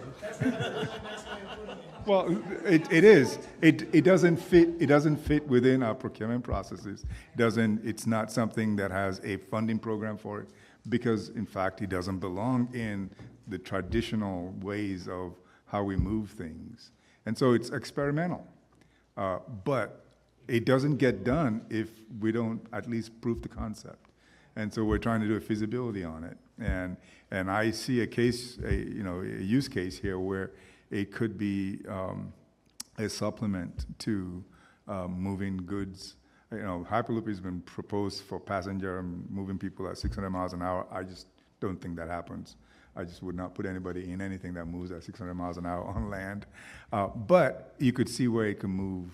It could move containers, and it would be clean. It would be electric. It would be magnetic levitation. And so it's it's been tested. We actually know of test sites in Nevada this has been tested. So it's not like it doesn't exist. Well, it doesn't fit. It doesn't fit within. Funding's all siloed.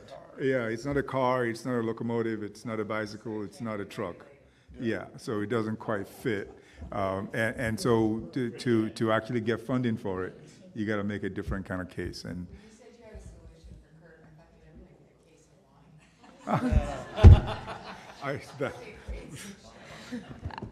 they have that at the bar. That's at 6 o'clock, okay.